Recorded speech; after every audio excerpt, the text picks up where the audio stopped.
आप हनुमान जी के सच्चे भक्त हो तो हमारे चैनल को सब्सक्राइब करो और वीडियो को एक लाइक जरूर करें। सुंदर कांड के लाभ।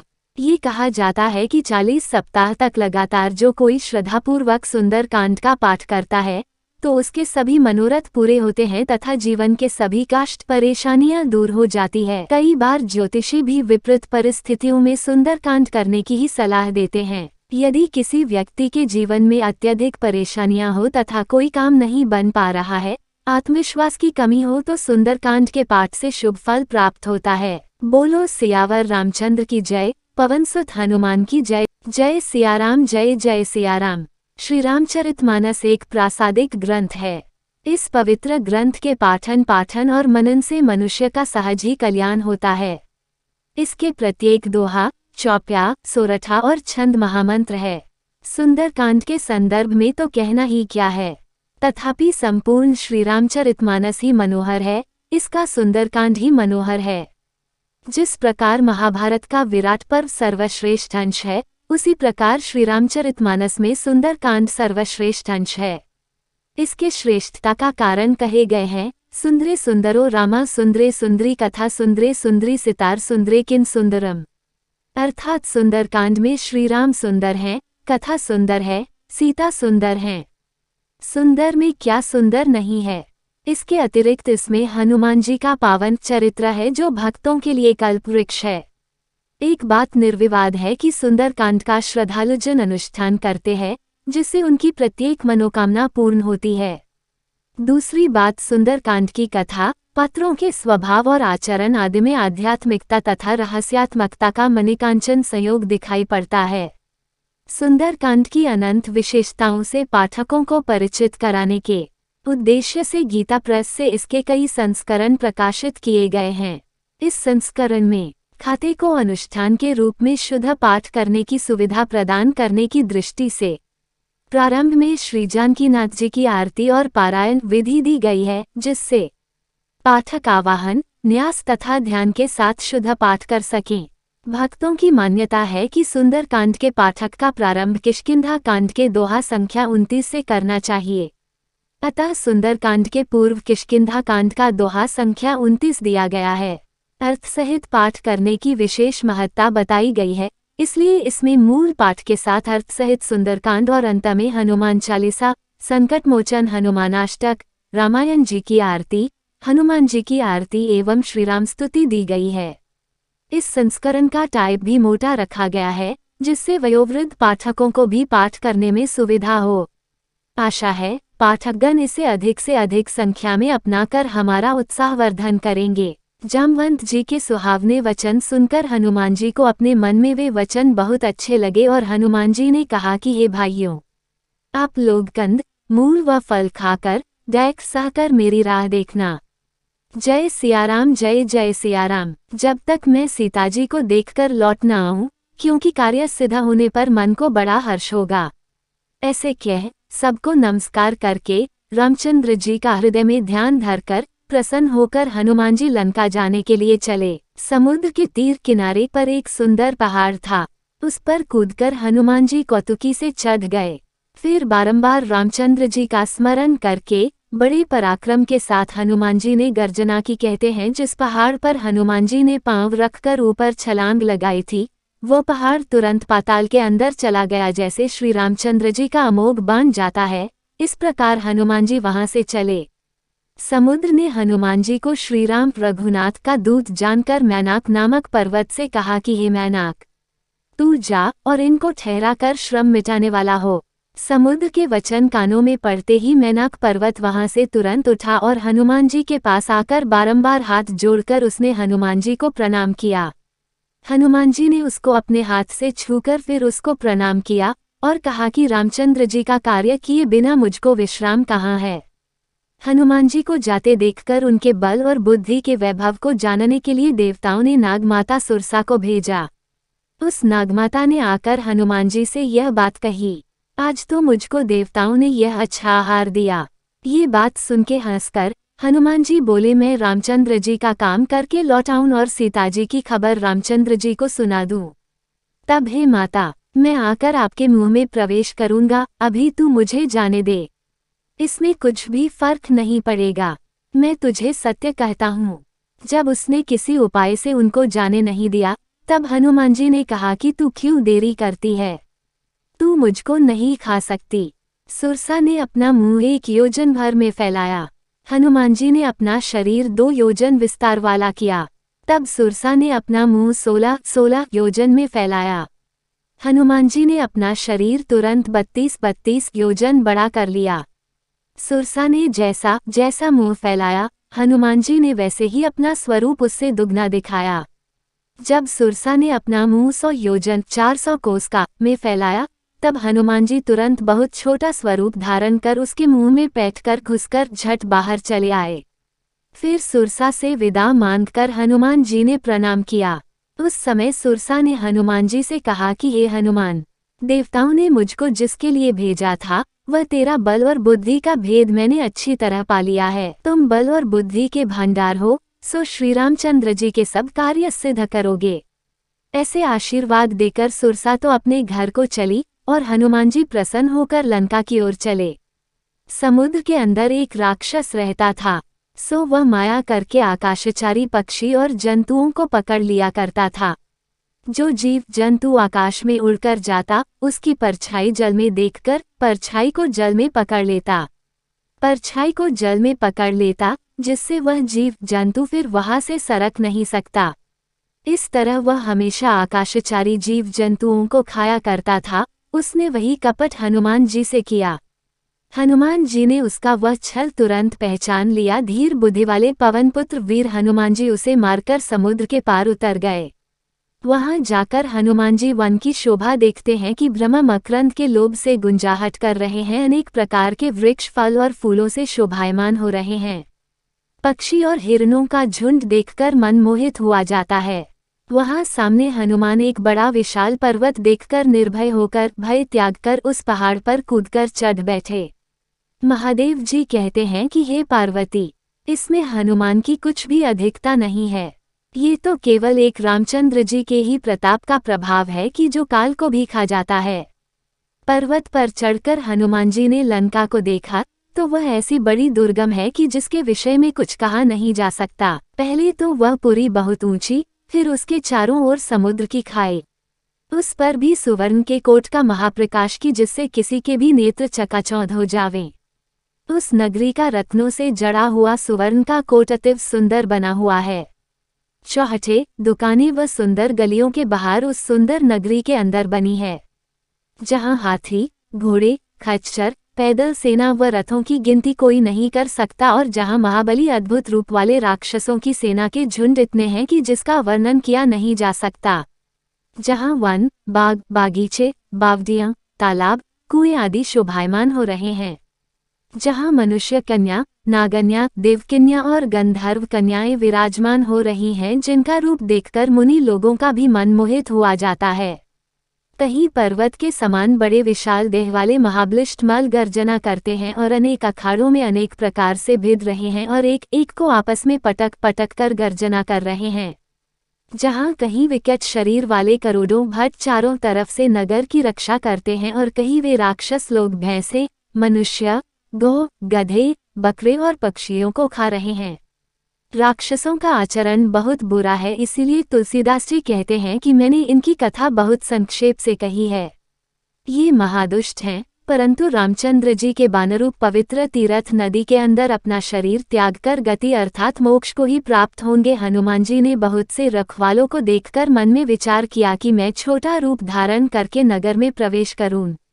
हनुमान जी मच्छर के समान छोटा सा रूप धारण कर प्रभु श्री रामचंद्र जी के नाम का सुमिरन करते हुए लंका में प्रवेश करते हैं। लंका के द्वार पर हनुमान जी की भेंट लंकिनी नाम की एक राक्षसी से होती है।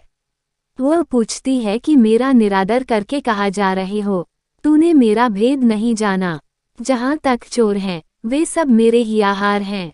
ये सुनकर महाकपि हनुमान जी उसे एक भूसा मारते हैं, जिससे वह पृथ्वी पर लुक पड़ती है। वह राक्षसी लंकिनी अपने को संभाल कर फिर उठती है और डर के मारे हाथ जोड़कर हनुमान जी से कहती है, जब ब्रह्मा ने रावण को वर दिया था, तब चलते समय उन्होंने राक्षसों के विनाश की यह पहचान मुझे बता दी थी कि जब तू बंदर के मारने से व्याकुल हो जाए, तब तू राक्षसों का संहार हुआ जान लेना। हे तात, मेरे बड़े पुण्य हैं, जो मैं श्री राम जी के दूत को अपनी आंखों से देख पाए। हे तात, स्वर्ग और मोक्ष के सब सुखों को तराजू के एक पलड़े में रखा जाए, तो भी वे सब मिलकर उस सुख के बराबर नहीं हो सकते, जो क्षण मात्र के सत्संग से होता है। अयोध्यापुरी के राजा रघुनाथ को हृदय में रखे हुए नगर में प्रवेश करके सब काम कीजिए। उसके लिए विष अमृत हो जाता है, शत्रु मित्रता करने लगते हैं, समुद्र गाय के खुर के बराबर हो जाता है, अग्नि में शीतलता आ जाती है। और हे गरुड़, सुमेरु पर्वत उसके लिए रज के समान हो जाता है, जिसे राम ने एक बार कृपा करके देख लिया। तब हनुमान जी ने बहुत ही छोटा रूप धारण किया और भगवान का स्मरण करके नगर में प्रवेश किया। उन्होंने एक एक प्रत्येक महल की खोज की, जहां तहां असंख्य योद्धा देखे। फिर वे रावण के महल में गए। वह अत्यंत विचित्र था, जिसका वर्णन नहीं किया सकता। हनुमान जी ने महल में रावण को सोया हुआ देखा। वहां भी हनुमान जी ने सीताजी की खोज की, परंतु सीताजी उस महल में कहीं भी दिखाई नहीं दी। फिर उन्हें एक सुंदर भवन दिखाई दिया। उस महल में भगवान का एक मंदिर बना हुआ था। वह महल राम के आयुध, धनुष, बाण के चिन्हों से अंकित था। उसकी शोभा वर्णन नहीं की जा सकती। वहां नवीन नवीन तुलसी के वृक्ष समूहों को देखकर कपिराज हनुमान हर्षित हुए, और उन्होंने सोचा कि यह लंका नगरी तो राक्षसों के कुल की निवास भूमि है, यहाँ सत्पुरुषों के रहने का क्या काम। इस तरह हनुमान जी मन ही मन में विचार करने लगे। इतने में विभीषण की आंख खुली, और जागते ही उन्होंने राम राम ऐसा स्मरण किया, तो हनुमान जी ने जाना कि यह कोई सत्पुरुष है। इस बात से हनुमान जी को बड़ा आनंद हुआ। हनुमान जी ने विचार किया कि इनसे जरूर पहचान करनी चाहिए, क्योंकि सत्पुरुषों के हाथ कभी कार्य की हानि नहीं होती। फिर हनुमान जी ने ब्राह्मण का रूप धरकर वचन सुनाया, तो वह वचन सुनते ही विभीषण उठकर उनके पास आए और प्रणाम करके कुशल पूछा कि हे विप्र ब्राह्मण देव, जो आपकी बात हो सो हमें समझाकर कहो। विभीषण ने कहा कि शायद आप कोई भगवंतों में से तो नहीं हो, क्योंकि मेरे मन में आपकी ओर बहुत प्रीति बती जाती है, अथवा मुझको बदभागी करने के वास्ते भक्तों पर अनुराग रखने वाले आप साक्षात दीनबंधु ही तो नहीं पधार गए हो। विभीषण के ये वचन सुनकर हनुमान जी ने रामचंद्र जी की सब कथा विभीषण से कही और अपना नाम बताया। परस्पर की बातें सुनते ही दोनों के शरीर रोमांचित हो गए और श्री रामचंद्र जी का स्मरण आ जाने से दोनों आनंदमग्न हो गए। विभीषण कहते हैं कि हे हनुमान जी, हमारी रहनी हम कहते हैं सो सुनो। जैसे दांतों के बीच में जीभ रहती है, ऐसे ही हम इन राक्षसों के मध्य में रहते हैं। हे प्यारे, वे सूर्यकुल के नाथ प्रभुनाथ मुझको अनाथ जानकर क्या कभी कृपा करेंगे।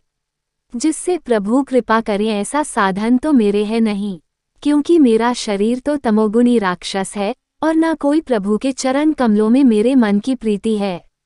परंतु हे हनुमान जी, अब मुझको इस बात का पक्का विश्वास हो गया है कि भगवान मुझ पर अवश्य कृपा करेंगे, क्योंकि भगवान की कृपा बिना सत्पुरुषों का मिलाप नहीं होता। रामचंद्र जी ने मुझ पर कृपा की है, इसी से आपने आकर मुझको दर्शन दिए हैं। विभीषण के यह वचन सुनकर हनुमान जी ने कहा कि हे विभीषण, सुनो, प्रभु की यह रीति ही है कि वे सेवक पर सदा परम प्रीति किया करते हैं। हनुमान जी कहते हैं कि कहो मैं कौन सा कुलीन पुरुष हूँ। हमारी जाति देखो चंचल वानर की, जो महाचंचल और सब प्रकार से हीन गिनी जाती है। जो कोई पुरुष प्रातःकाल हमारा बंदरों का नाम ले लेवे तो उसे उस दिन खाने को भोजन नहीं मिलता है। सखा सुनो, मैं ऐसा अधम नीच हूँ। इस पर भी रघुवीर ने कृपा कर दी, तो आप तो सब प्रकार से उत्तम हो। आप पर कृपा करें, इसमें क्या बड़ी बात है। ऐसे प्रभु श्री रामचंद्र जी के गुणों का स्मरण करने से दोनों के नेत्रों में आंसू भर आए। जो मनुष्य जानते बूझते ऐसे स्वामी को छोड़ बैठते हैं, वे दुखी क्यों न होंगे। इस तरह रामचंद्र जी के परम पवित्र व कानों को सुख देने वाले गुणग्राम को, गुण समूहों को विभीषण के कहते कहते हनुमान जी ने विश्राम पाया। फिर विभीषण ने हनुमान जी से वह सब कथा कही कि सीता जी जिस जगह जिस तरह रहती हैं। तब हनुमान जी ने विभीषण से कहा, हे भाई सुनो, मैं सीता माता को देखना चाहता हूँ, सो मुझे वो उपाय बताओ। हनुमान जी के यह वचन सुनकर विभीषण ने वहाँ की सब बातें सुनाई। तब हनुमान जी भी विभीषण से विदा लेकर वहाँ से चले। फिर वैसा ही छोटा सा स्वरूप धरकर हनुमान जी वहां गए जहां अशोकवन में सीताजी रहा करती थीं। हनुमान जी ने सीताजी का दर्शन करके उनको मन में प्रणाम किया और बैठे। इतने में एक प्रहर रात्रि बीत गई। हनुमान जी सीताजी को देखते हैं सो उनका शरीर तो बहुत दुबला हो रहा है। सर पर लटों की एक वेणी बंधी हुई है और अपने मन में श्री राम के गुणों का जप कर रही हैं और अपने पैरों में दृष्टि लगा रखी है। मन रामचंद्र जी के चरणों में लीन हो रहा है। सीताजी की ये दीन दशा देखकर हनुमान जी को बड़ा डैक हुआ। हनुमान जी वृक्षों के पत्तों की ओट में छिपे हुए मन में विचार करने लगे कि हे भाई अब मैं क्या करूं। उस अवसर में बहुत सी स्त्रियों को संग लिए रावण वहां आया। जो स्त्रियां रावण के संग थी वे बहुत प्रकार के गहनों से बनी ठनी थी। उस दुष्ट ने सीताजी को अनेक प्रकार से समझाया। साम दाम दंड और भेद अनेक प्रकार से भय दिखाया। रावण ने सीता से कहा कि हे सुमुखी, जो तू एक बार भी मेरी तरफ देख ले तो हे सयानी, जो ये मेरी मंदोदरी आदि रानियां हैं इन सबको तेरी दासियां बना दूं, यह मेरा प्रण जान। रावण का वचन सुन बीच में तृण रखकर तिनके की आड़ पर्दा रखकर परम प्यारे रामचंद्र जी का स्मरण करके सीताजी ने रावण से कहा कि हे रावण सुन, खद्योत अर्थात जुगनू के प्रकाश से कमलिनी कदापि प्रफुल्लित नहीं होती, किंतु कमलिनी सूर्य के प्रकाश से ही प्रफुल्लित होती है। अर्थात तू खद्योत के जुगनू के समान है और रामचंद्र जी सूर्य के समान हैं। सीताजी ने अपने मन में ऐसे समझकर रावण से कहा कि रे दुष्ट, रामचंद्र जी के बाण को अभी भूल गया क्या? वह रामचंद्र जी का बाण याद नहीं है? अरे निर्लज्ज, अरे अधम, रामचंद्र जी के सूने अनुपस्थिति में तू मुझको ले आया, तुझे शर्म नहीं आती? सीता के मुख से कठोर वचन अर्थात अपने को खद्योत के जुगनू के तुल्य और रामचंद्र जी को सूर्य के समान सुनकर रावण को बड़ा क्रोध हुआ, जिससे उसने तलवार निकालकर ये वचन कहे, हे सीता, तूने मेरा मान भंग कर दिया है, इस वास्ते इस कठोर खड्ग कृपांत से मैं तेरा सिर उड़ा दूंगा। हे सुमुखी, या तो तू जल्दी मेरा कहना मान ले, नहीं तो तेरा जीवन जाता है। रावण के ये वचन सुनकर सीताजी ने कहा, हे शठ रावण, सुन, मेरा भी तो ऐसा पक्का प्रण है कि या तो इस कंठ पर श्याम कमलों की माला के समान सुंदर और हाथियों के सूंड के समान सुधार रामचंद्र जी की भुजा रहेगी, या तेरा यह महाघोर खड्ग रहेगा। अर्थात रामचंद्र जी के बिना मुझे मरना स्वीकार है, पर अन्य का स्पर्श नहीं करूंगी। सीताजी उस तलवार से प्रार्थना करती हैं कि हे तलवार, तू मेरा सिर उड़ाकर मेरे संताप को दूर कर, क्योंकि मैं रामचंद्र जी की विरहरूप अग्नि से संतप्त हो रही हूँ। माता सीता कहती है, हे असिव, तेरी धार रूप शीतल रात्रि से मेरे भारी दुख को दूर कर। सीताजी के ये वचन सुनकर रावण फिर सीताजी को मारने को दौड़ा। तब मय दैत्य की कन्या तथा रावण की पत्नी मंदोदरी ने नीति के वचन कहकर उसको समझाया। फिर रावण ने सीताजी की रखवारी सब राक्षसियों को बुलाकर कहा कि तुम जाकर सीता को अनेक प्रकार से त्रास दिखाओ, यदि वह 1 महीने के भीतर मेरा कहना नहीं मानेगी तो मैं तलवार निकालकर उसे मार डालूंगा। उधर तो रावण अपने भवन के भीतर गया, इधर वे नीच राक्षसियों के झुंड अनेक प्रकार के रूप धारण करके सीताजी को भय दिखाने लगे। उनमें एक त्रिजटा नाम की राक्षसी थी। वह रामचंद्र जी के चरणों की परम भक्त और बड़ी निपुण और विवेकवती थी। उसने सब राक्षसियों को अपने पास बुलाकर जो उसको सपना आया था वह सबको सुनाया और उनसे कहा कि हम सबको सीताजी की सेवा करके अपना हित कर लेना चाहिए, क्योंकि मैंने सपने में ऐसा देखा है कि एक वानर ने लंकापुरी को जलाकर राक्षसों की सारी सेना को मार डाला और रावण गधे पर सवार होकर दक्षिण दिशा में जाता हुआ मैंने सपने में देखा है। वह भी कैसा कि नग्न शरीर, सिर मुंडा हुआ और 20 भुजाएं टूटी हुई। और मैंने ये भी देखा है कि मानो लंका का राज विभीषण को मिल गया है और नगर के अंदर रामचंद्र जी की दुहाई फिर गई है। तब रामचंद्र जी ने सीता को बुलाने के लिए बुलावा भेजा है। त्रिजटा कहती है कि मैं आपसे यह बात खूब सोचकर कहती हूँ कि ये स्वप्न 4 दिन बीतने के बाद सत्य हो जाएगा। त्रिजटा के ये वचन सुनकर सब राक्षसियां डर गईं और डर के मारे सब सीताजी के चरणों में गिर पड़ीं। फिर सब राक्षसियां मिलकर जहां तहां चली गईं। तब सीताजी अपने मन में सोच करने लगी कि 1 महीना बीतने के बाद ये नीच राक्षस रावण मुझे मार डालेगा। फिर त्रिजटा के पास हाथ जोड़कर सीताजी ने कहा कि हे माता, तू इस विपत्ति में मेरी सच्ची साथी है। सीता जी कहती हैं कि जल्दी उपाय कर, नहीं तो मैं अपना देह त्यजती हूँ, क्योंकि अब मुझसे अति दुखद विरह का डैक सहा नहीं जाता है माता। अब तू जल्दी काठ ला और चिता बनाकर मुझको जलाने के वास्ते जल्दी उसमें आग लगा दे। हे सयानी, तू मेरी प्रीति सत्य कर। सीताजी के ऐसे शूल के समान महाभयानक वचन सुनकर त्रिजटा ने तुरंत सीताजी के चरण कमल गए और सीताजी को समझाया और प्रभु रामचंद्र जी का प्रताप, बल और उनका सुयश सुनाया। और सीताजी से कहा कि हे राजपुत्री, अभी रात्रि है, इसलिए अभी अग्नि नहीं मिल सकती। ऐसा कहकर वह अपने घर को चली गई। तब अकेली बैठी बैठी सीताजी कहने लगी कि क्या करूं, दैव ही प्रतिकूल हो गया। अब न तो अग्नि मिले और न मेरा डैक किसी तरह से मिट सके। ऐसे कई तारों को देखकर सीताजी कहती हैं कि ये आकाश के भीतर तो बहुत से अंगारे प्रकट दिखते हैं, परंतु पृथ्वी पर इनमें से एक भी तारा नहीं आता। सीताजी चंद्रमा को देखकर कहती हैं कि यह चंद्रमा का स्वरूप साक्षात अग्नि में दिख पड़ता है, पर यह भी मानो मुझको मंदभागिन जानकार आग को नहीं बरसाता। अशोक के वृक्ष को देखकर उससे प्रार्थना करती हैं कि हे अशोक वृक्ष, मेरी विनती सुनकर तू अपना नाम सत्य कर, अर्थात मुझे अशोक अर्थात शोक रहित कर। मेरे शोक को दूर कर, हे अग्नि के समान रक्तवर्ण नवीन कोमपलों नए कोमल पत्तों, तुम मुझको अग्नि देकर मुझको शांत करो। इस प्रकार सीताजी को विरह से अत्यंत व्याकुल देखकर हनुमान जी का वह एक क्षण कल्प के समान बीतता गया। उस समय हनुमान जी ने अपने मन में विचार करके अपने हाथ में से मुद्रिका अंगूठी डाल दी। सीताजी को वह मुद्रिका उस समय ऐसी दिख पड़ी कि मानो अशोक के अंगार ने प्रकट होकर हमको आनंद दिया है, मानो अशोक ने अंगारा दे दिया। सीताजी ने तुरंत उठकर वह मुद्रिका अपने हाथ में ले ली। फिर सीताजी ने उस मुद्रिका को देखा तो वह सुंदर मुद्रिका रामचंद्र जी के मनोहर नाम से अंकित हो रही थी, अर्थात उस पर श्री राम का नाम उकरा हुआ था। उस मुद्रिका को देखते ही सीताजी चकित होकर देखने लगी। आखिर उस मुद्रिका को पहचानकर हृदय में अत्यंत हर्ष और विषाद को प्राप्त हुई और बहुत अकुलाई, ये क्या हुआ, ये रामचंद्र जी की नामांकित मुद्रिका यहाँ कैसे आई? या तो उन्हें जीतने से यह मुद्रिका यहाँ आ सकती है, किंतु उन अजय रामचंद्र जी को जीत सके ऐसा तो जगत में कौन है? अर्थात उनको जीतने वाला जगत में है ही नहीं, और जो कहे कि यह राक्षसों ने माया से बनाई है सो ये भी नहीं हो सकता, क्योंकि माया से ऐसी बन नहीं सकती। इस प्रकार सीताजी अपने मन में अनेक प्रकार से विचार कर रही थीं। इतने में ऊपर से हनुमान जी ने मधुर वचन कहे। हनुमान जी रामचंद्र जी के गुणों का वर्णन करने लगे।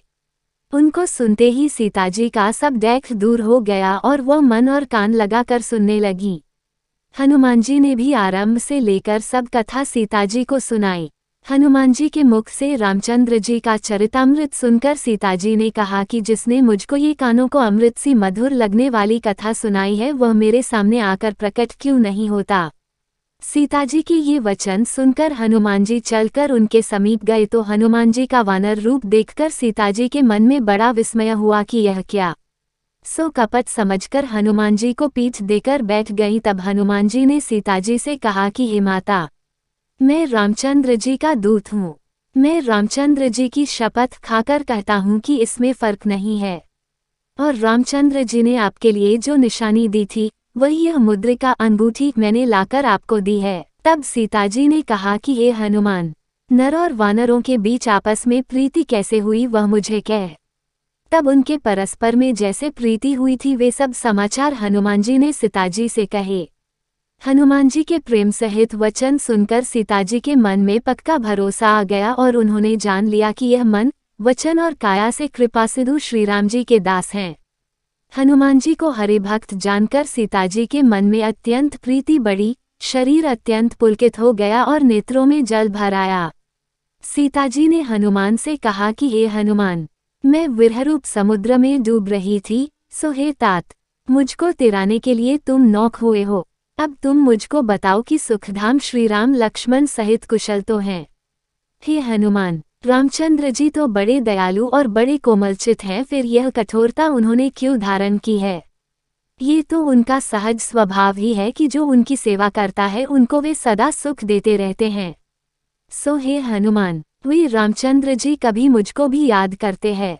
तभी मेरे भी नेत्र रामचंद्र जी के कोमल श्याम शरीर को देखकर शीतल होंगे। सीताजी की उस समय ये दशा हो गई कि मुख से वचन निकलना बंद हो गया और नेत्रों में जल भर आया। इस दशा में सीताजी ने प्रार्थना की कि हे नाथ, मुझको आप बिल्कुल ही भूल गए।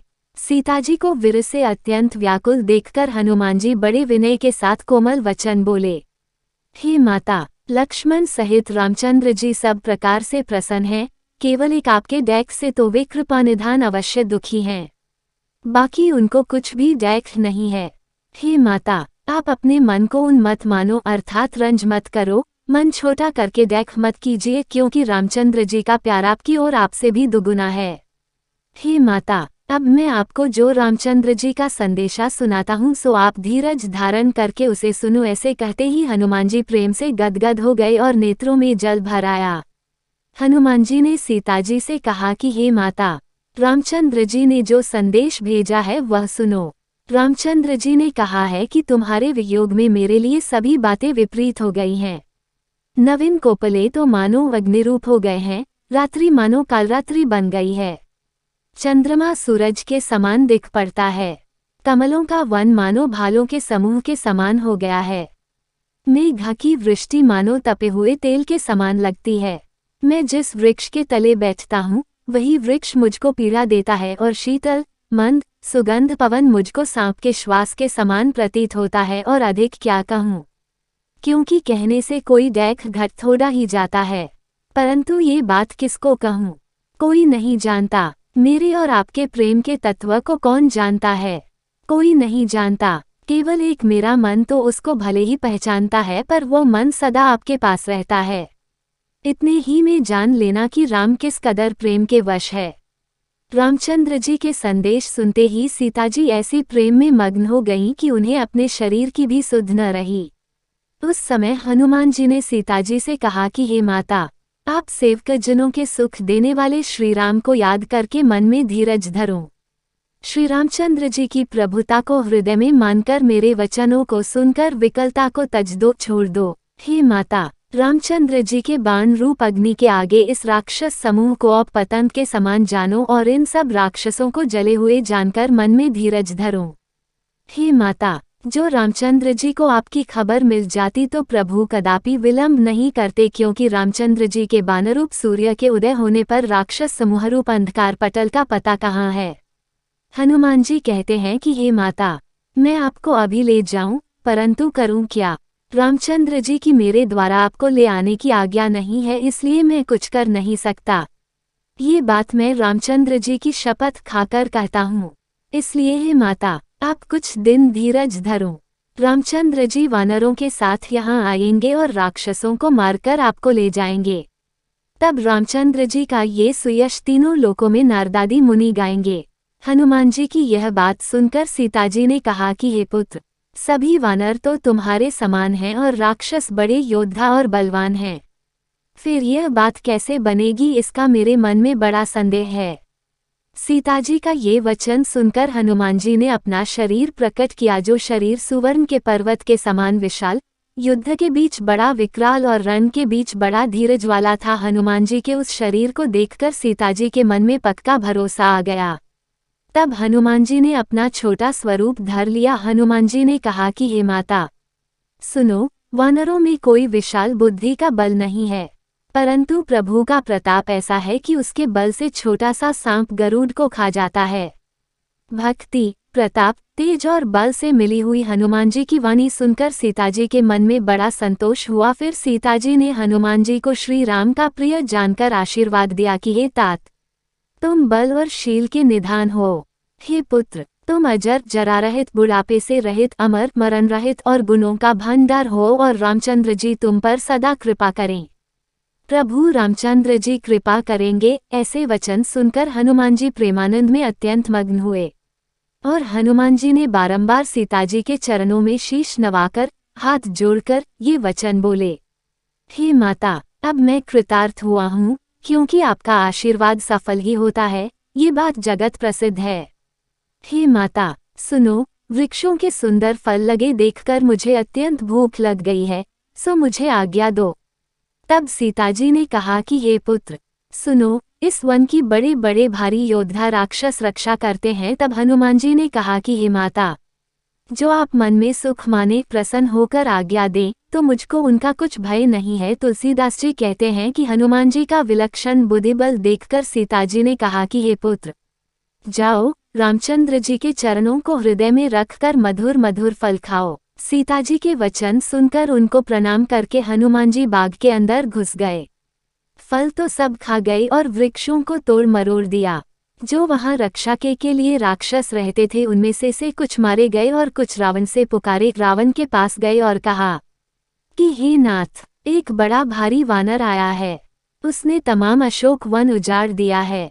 उसने फल तो सारे खा लिए हैं और वृक्षों को उखाड़ दिया है और रखवारे राक्षसों को पटक पटक कर मार गिराया है। ये बात सुनकर रावण ने बहुत सुभट पठाए राक्षस योद्धा भेजे।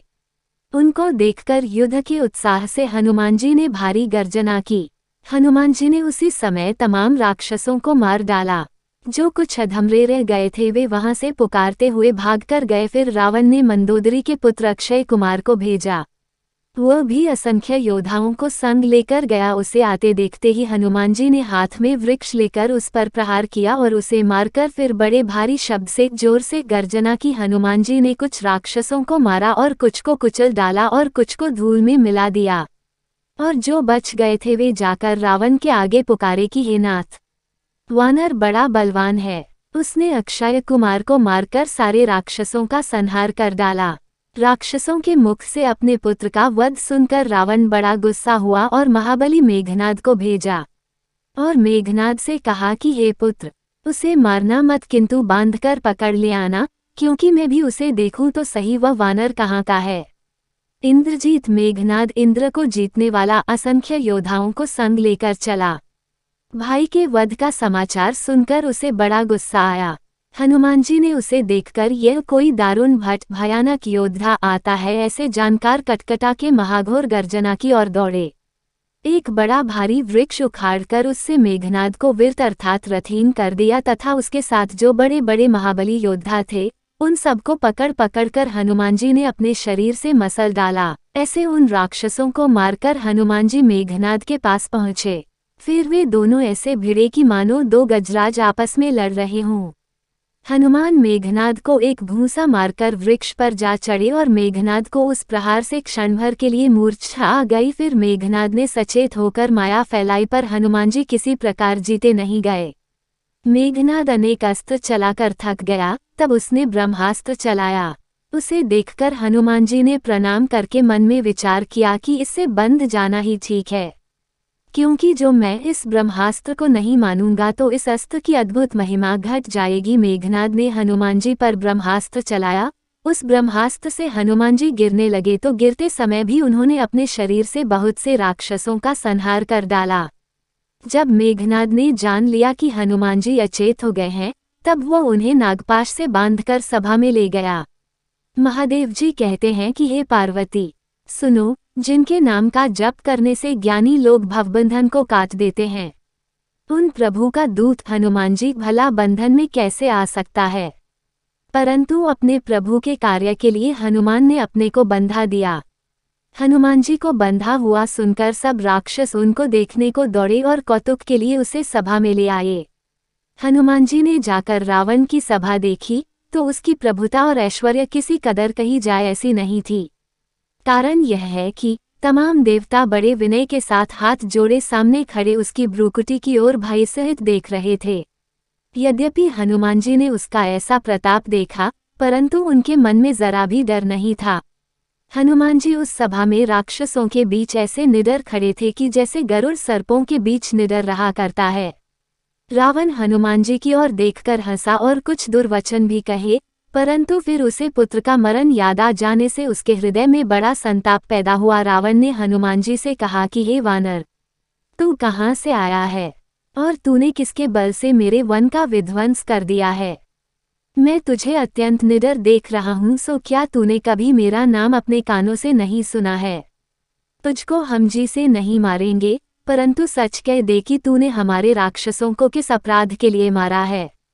रावण के ये वचन सुनकर हनुमान जी ने रावण से कहा कि हे रावण, सुन, यह माया प्रकृति जिस परमात्मा के बल चैतन्य शक्ति को पाकर अनेक ब्रह्मांड समूह रचती है।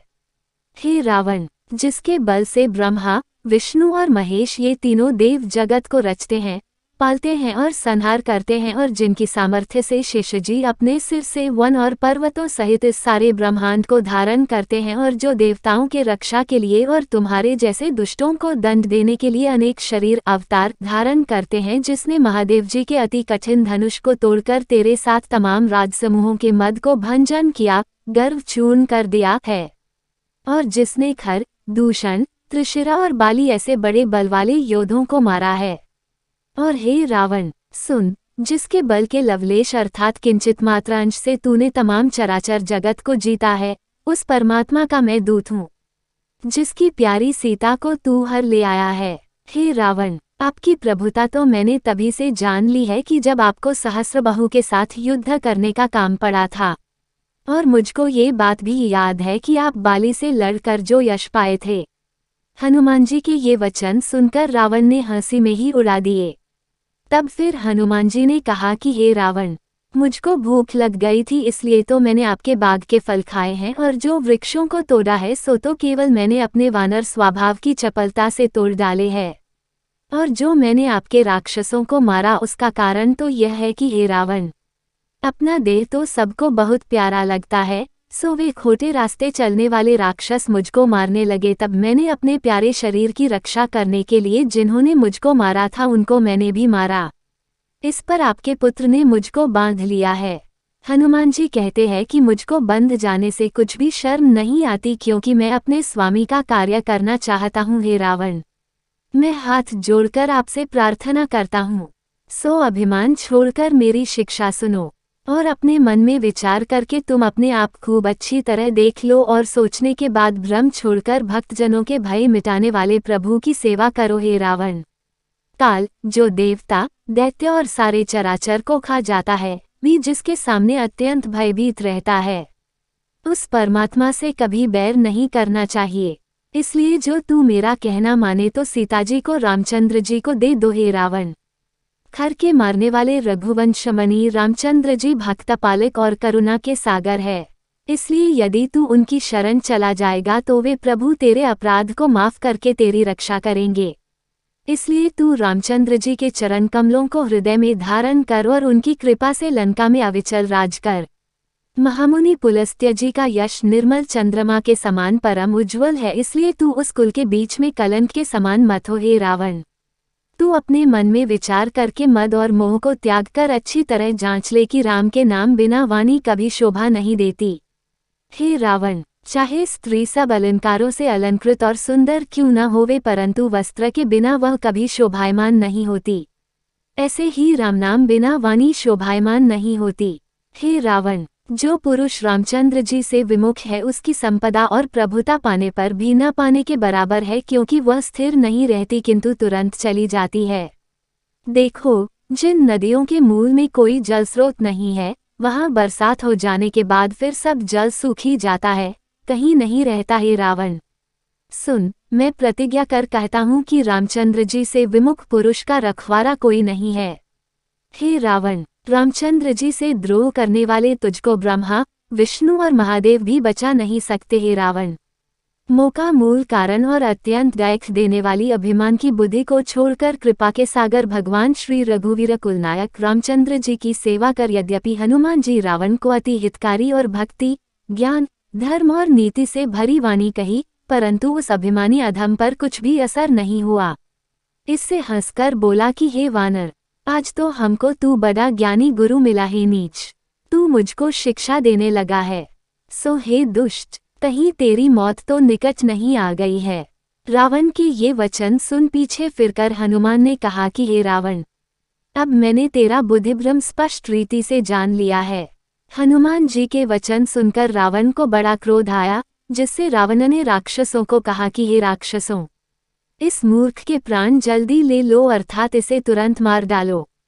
इस प्रकार रावण के वचन सुनते ही हनुमान जी को राक्षस मारने को दौड़े। तभी अपने मंत्रियों के साथ विभीषण वहां आ पहुंचे। बड़े विनय के साथ रावण को प्रणाम करके विभीषण ने कहा कि ये दूत है, इसलिए इसे मारना नहीं चाहिए, क्योंकि यह बात नीति से विरुद्ध है। हे स्वामी, इसे आप और एक दंड दे दीजिए, किंतु मारे नहीं।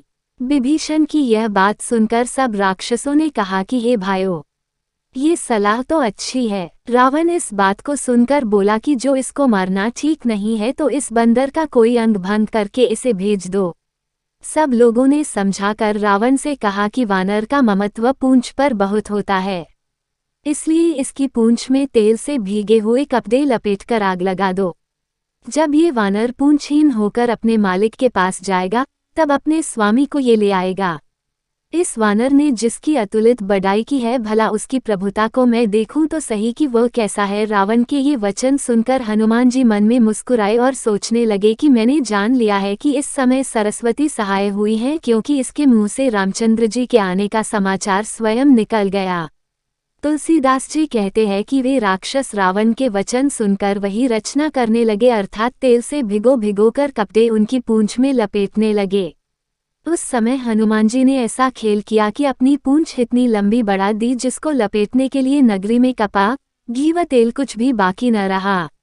नगर के जो लोग तमाशा देखने को वहां आए थे वे सब लाते मार मार कर बहुत हंसते हैं, अनेक ढोल बज रहे हैं, सब लोग ताली दे रहे हैं। इस तरह हनुमान जी को नगरी में सर्वत्र घुमा फिराकर फिर उनकी पूंछ में आग लगा दी। हनुमान जी ने जब पूंछ में आग जलती देखी तब उन्होंने तुरंत बहुत छोटा स्वरूप धारण कर लिया और बंधन से निकलकर पीछे सुवर्ण की अटारियों पर चढ़ गए, जिसको देखते ही तमाम राक्षसों की स्त्रियां भयभीत हो गईं। उस समय भगवान की प्रेरणा से 49 पवन बहने लगे और हनुमान जी ने अपना स्वरूप ऐसा बढ़ाया कि वह आकाश में जा लगा, फिर अट्टहास करके बड़े जोर से गरजे। यद्यपि हनुमान जी का शरीर बहुत बड़ा था परंतु शरीर में बड़ी फुर्ती थी, जिससे वह एक घर से दूसरे घर पर चढ़ते चले जाते थे, जिससे तमाम नगर जल गया। सब लोग बेहाल हो गए और झपट कर बहुत से विकराल कोट पर चढ़ गए और सब लोग पुकारने लगे कि हे तात, हे माता, अब इस समय में हमें कौन बचाएगा। हमने जो कहा था कि यह वानर नहीं है, कोई देव वानर का रूप धरकर आया है, सो देख लीजिए यह बात ऐसी ही है। और यह नगर जो अनाथ के नगर के समान जला है, सो तो साधु पुरुषों का अपमान करने का फल ऐसा ही हुआ करता है। तुलसीदास जी कहते हैं कि हनुमान जी ने एक क्षण में तमाम नगर को जला दिया, केवल एक विभीषण के घर को नहीं जलाया। महादेव जी कहते हैं कि हे पार्वती, जिसने इस अग्नि को पैदा किया है उस परमेश्वर का विभीषण भक्त था, इस कारण से उसका घर नहीं जला। हनुमान जी ने उलट पलट कर एक ओर से दूसरी ओर तक तमाम लंका को जलाकर फिर समुद्र के अंदर कूद पड़े। अपनी पूंछ को बुझाकर, शुम को मिटाकर, थकावट दूर करके फिर से छोटा स्वरूप धारण करके हनुमान जी हाथ जोड़कर सीता जी के आगे आ खड़े हुए और बोले कि हे माता, जैसे रामचंद्र जी ने मुझको पहचान के लिए मुद्रिका का निशान दिया था, वैसे ही आप भी मुझको कुछ चिन्ह दो। तब सीता जी ने अपने सिर से उतारकर चूड़ामणि दिया। हनुमान जी ने बड़े आनंद के साथ वह ले लिया। सीता जी ने हनुमान जी से कहा कि हे पुत्र, मेरा प्रणाम कहकर प्रभु से ऐसे कहना कि हे प्रभु, यद्यपि आप सर्व प्रकार से पूर्ण काम हो, आपको किसी प्रकार की कामना नहीं है। हे नाथ, आप दीनदयाल हो, इसलिए अपने विरद को संभाल कर दीन दुखियों पर दया करना आपका विरद है, सो उस विरद को याद करके मेरे इस महासंकट को दूर करो। हे पुत्र, फिर इंद्र के पुत्र जयंत की कथा सुनाकर प्रभु को बाणों का प्रताप समझाकर याद दिलाना और कहना कि हे नाथ, जो आप 1 महीने के अंदर नहीं पधारोगे तो फिर आप मुझको जीवित नहीं पाएंगे। हे तात, कहना अब मैं अपने प्राणों को किस प्रकार रखूं, क्योंकि पुत्र तुम भी अब जाने को कह रहे हो। तुमको देखकर मेरी छाती ठंडी हुई थी, परंतु अब तो फिर से मेरे लिए वही दिन है और वही रातें हैं। हनुमान जी ने सीता जी को, जानकी को अनेक प्रकार से समझाकर कई तरह से धीरज दिया और फिर उनके चरण कमलों में सिर नमाकर वहां से रामचंद्र जी के पास रवाना हुए। जाते समय हनुमान जी ने ऐसी भारी गर्जना की कि जिसको सुनकर राक्षसियों के गर्भ गिर गए। समुद्र को लांघकर हनुमान जी समुद्र के इस पार आए और उस समय उन्होंने किलकिला शब्द हर्षध्वनि सब बंदरों को सुनाया। हनुमान जी ने लंका से लौटकर कार्तिक की पूर्णिमा के दिन वहां पहुंचे। उस समय दौड़ दौड़कर वानर बड़ी त्वरा के साथ हनुमान जी से मिले। हनुमान जी को देखकर सब वानर बहुत प्रसन्न हुए और उस समय वानरों ने अपना नया जन्म समझा। हनुमान जी का मुख अति प्रसन्न और शरीर तेज से अत्यंत दैदीप्यमान देखकर वानरों ने जान लिया कि हनुमान जी रामचंद्र जी का कार्य करके आए हैं। और इसी से सब वानर परम प्रेम के साथ हनुमान जी से मिले और अत्यंत प्रसन्न हुए। वे कैसे प्रसन्न हुए सो कहते हैं कि मानो तड़पती हुई मछली को पानी मिल गया। फिर वे सब सुंदर इतिहास पूछते हुए तथा कहते हुए आनंद के साथ रामचंद्र जी के पास चले। फिर उन सबों ने मधुवन के अंदर आकर युवराज अंगद के साथ वहां मीठे फल खाए। जब वहां के पहरेदार बरजने लगे तब उनको मुक्कों से ऐसा मारा कि वे सब वहां से भाग गए। वहां से जो वानर भाग कर बचे थे उन सभी ने जाकर राजा सुग्रीव से कहा कि हे राजन, युवराज ने वन का सत्यानाश कर दिया है। ये समाचार सुनकर सुग्रीव को बड़ा आनंद आया कि वे लोग प्रभु का काम करके आए हैं। सुग्रीव को आनंद क्यों हुआ, उसका कारण कहते हैं। सुग्रीव ने मन में विचार किया कि जो उनको सीताजी की खबर नहीं मिली होती तो वे मधुवन के फल कदापि नहीं खाते। राजा सुग्रीव इस तरह मन में विचार कर रहे थे। इतने में समाज के साथ वे तमाम वानर वहां चले आए। सबने आकर सुग्रीव के चरणों में सिर नवाया और आकर उन सभी ने नमस्कार किया। तब बड़े प्यार के साथ सुग्रीव उन सब से मिले। सुग्रीव ने सभी से कुशल पूछा। तब उन्होंने कहा कि नाथ, आपके चरण कुशल देखकर हम कुशल हैं और जो ये काम बना है सो केवल रामचंद्र जी की कृपा से बना है। हे नाथ, ये काम हनुमान जी ने किया है। ये काम क्या किया है, मानो सब वानरों के इसने प्राण बचा लिए हैं। ये बात सुनकर सुग्रीव उठकर फिर हनुमान जी से मिले और वानरों के साथ रामचंद्र जी के पास आए। वानरों को आते देखकर रामचंद्र जी के मन में बड़ा आनंद हुआ कि ये लोग काम सिद्ध करके आ गए हैं। राम और लक्ष्मण ये दोनों भाई स्फटिकमणि की शिला पर बैठे हुए थे। वहां जाकर सब वानर दोनों भाइयों के चरणों में गिरे। करुणानिधान श्री रामचंद्र जी प्रीतिपूर्वक सब वानरों से मिले और उनसे कुशल पूछा। तब उन्होंने कहा कि हे नाथ, आपके चरण कमलों को कुशल देखकर चरण कमलों के दर्शन पाने से अब हम कुशल हैं। उस समय जाम्बवंत ने रामचंद्र जी से कहा कि हे नाथ, सुनो, आप जिस पर दया करते हैं उसके सदा सर्वदा शुभ और कुशल निरंतर रहते हैं तथा देवता मनुष्य और मुनि सभी उस पर सदा प्रसन्न रहते हैं। और वही विजय करने वाला, विनय विने वाला और गुणों का समुद्र होता है और उसकी सुख्याति तीनों लोकों में प्रसिद्ध रहती है। ये सब काम आपकी कृपा से सिद्ध हुआ है और हमारा जन्म भी आज ही सफल हुआ है। हे नाथ, पवनपुत्र हनुमान जी ने जो काम किया है उसका 1000 मुखों से भी वर्णन नहीं किया जा सकता।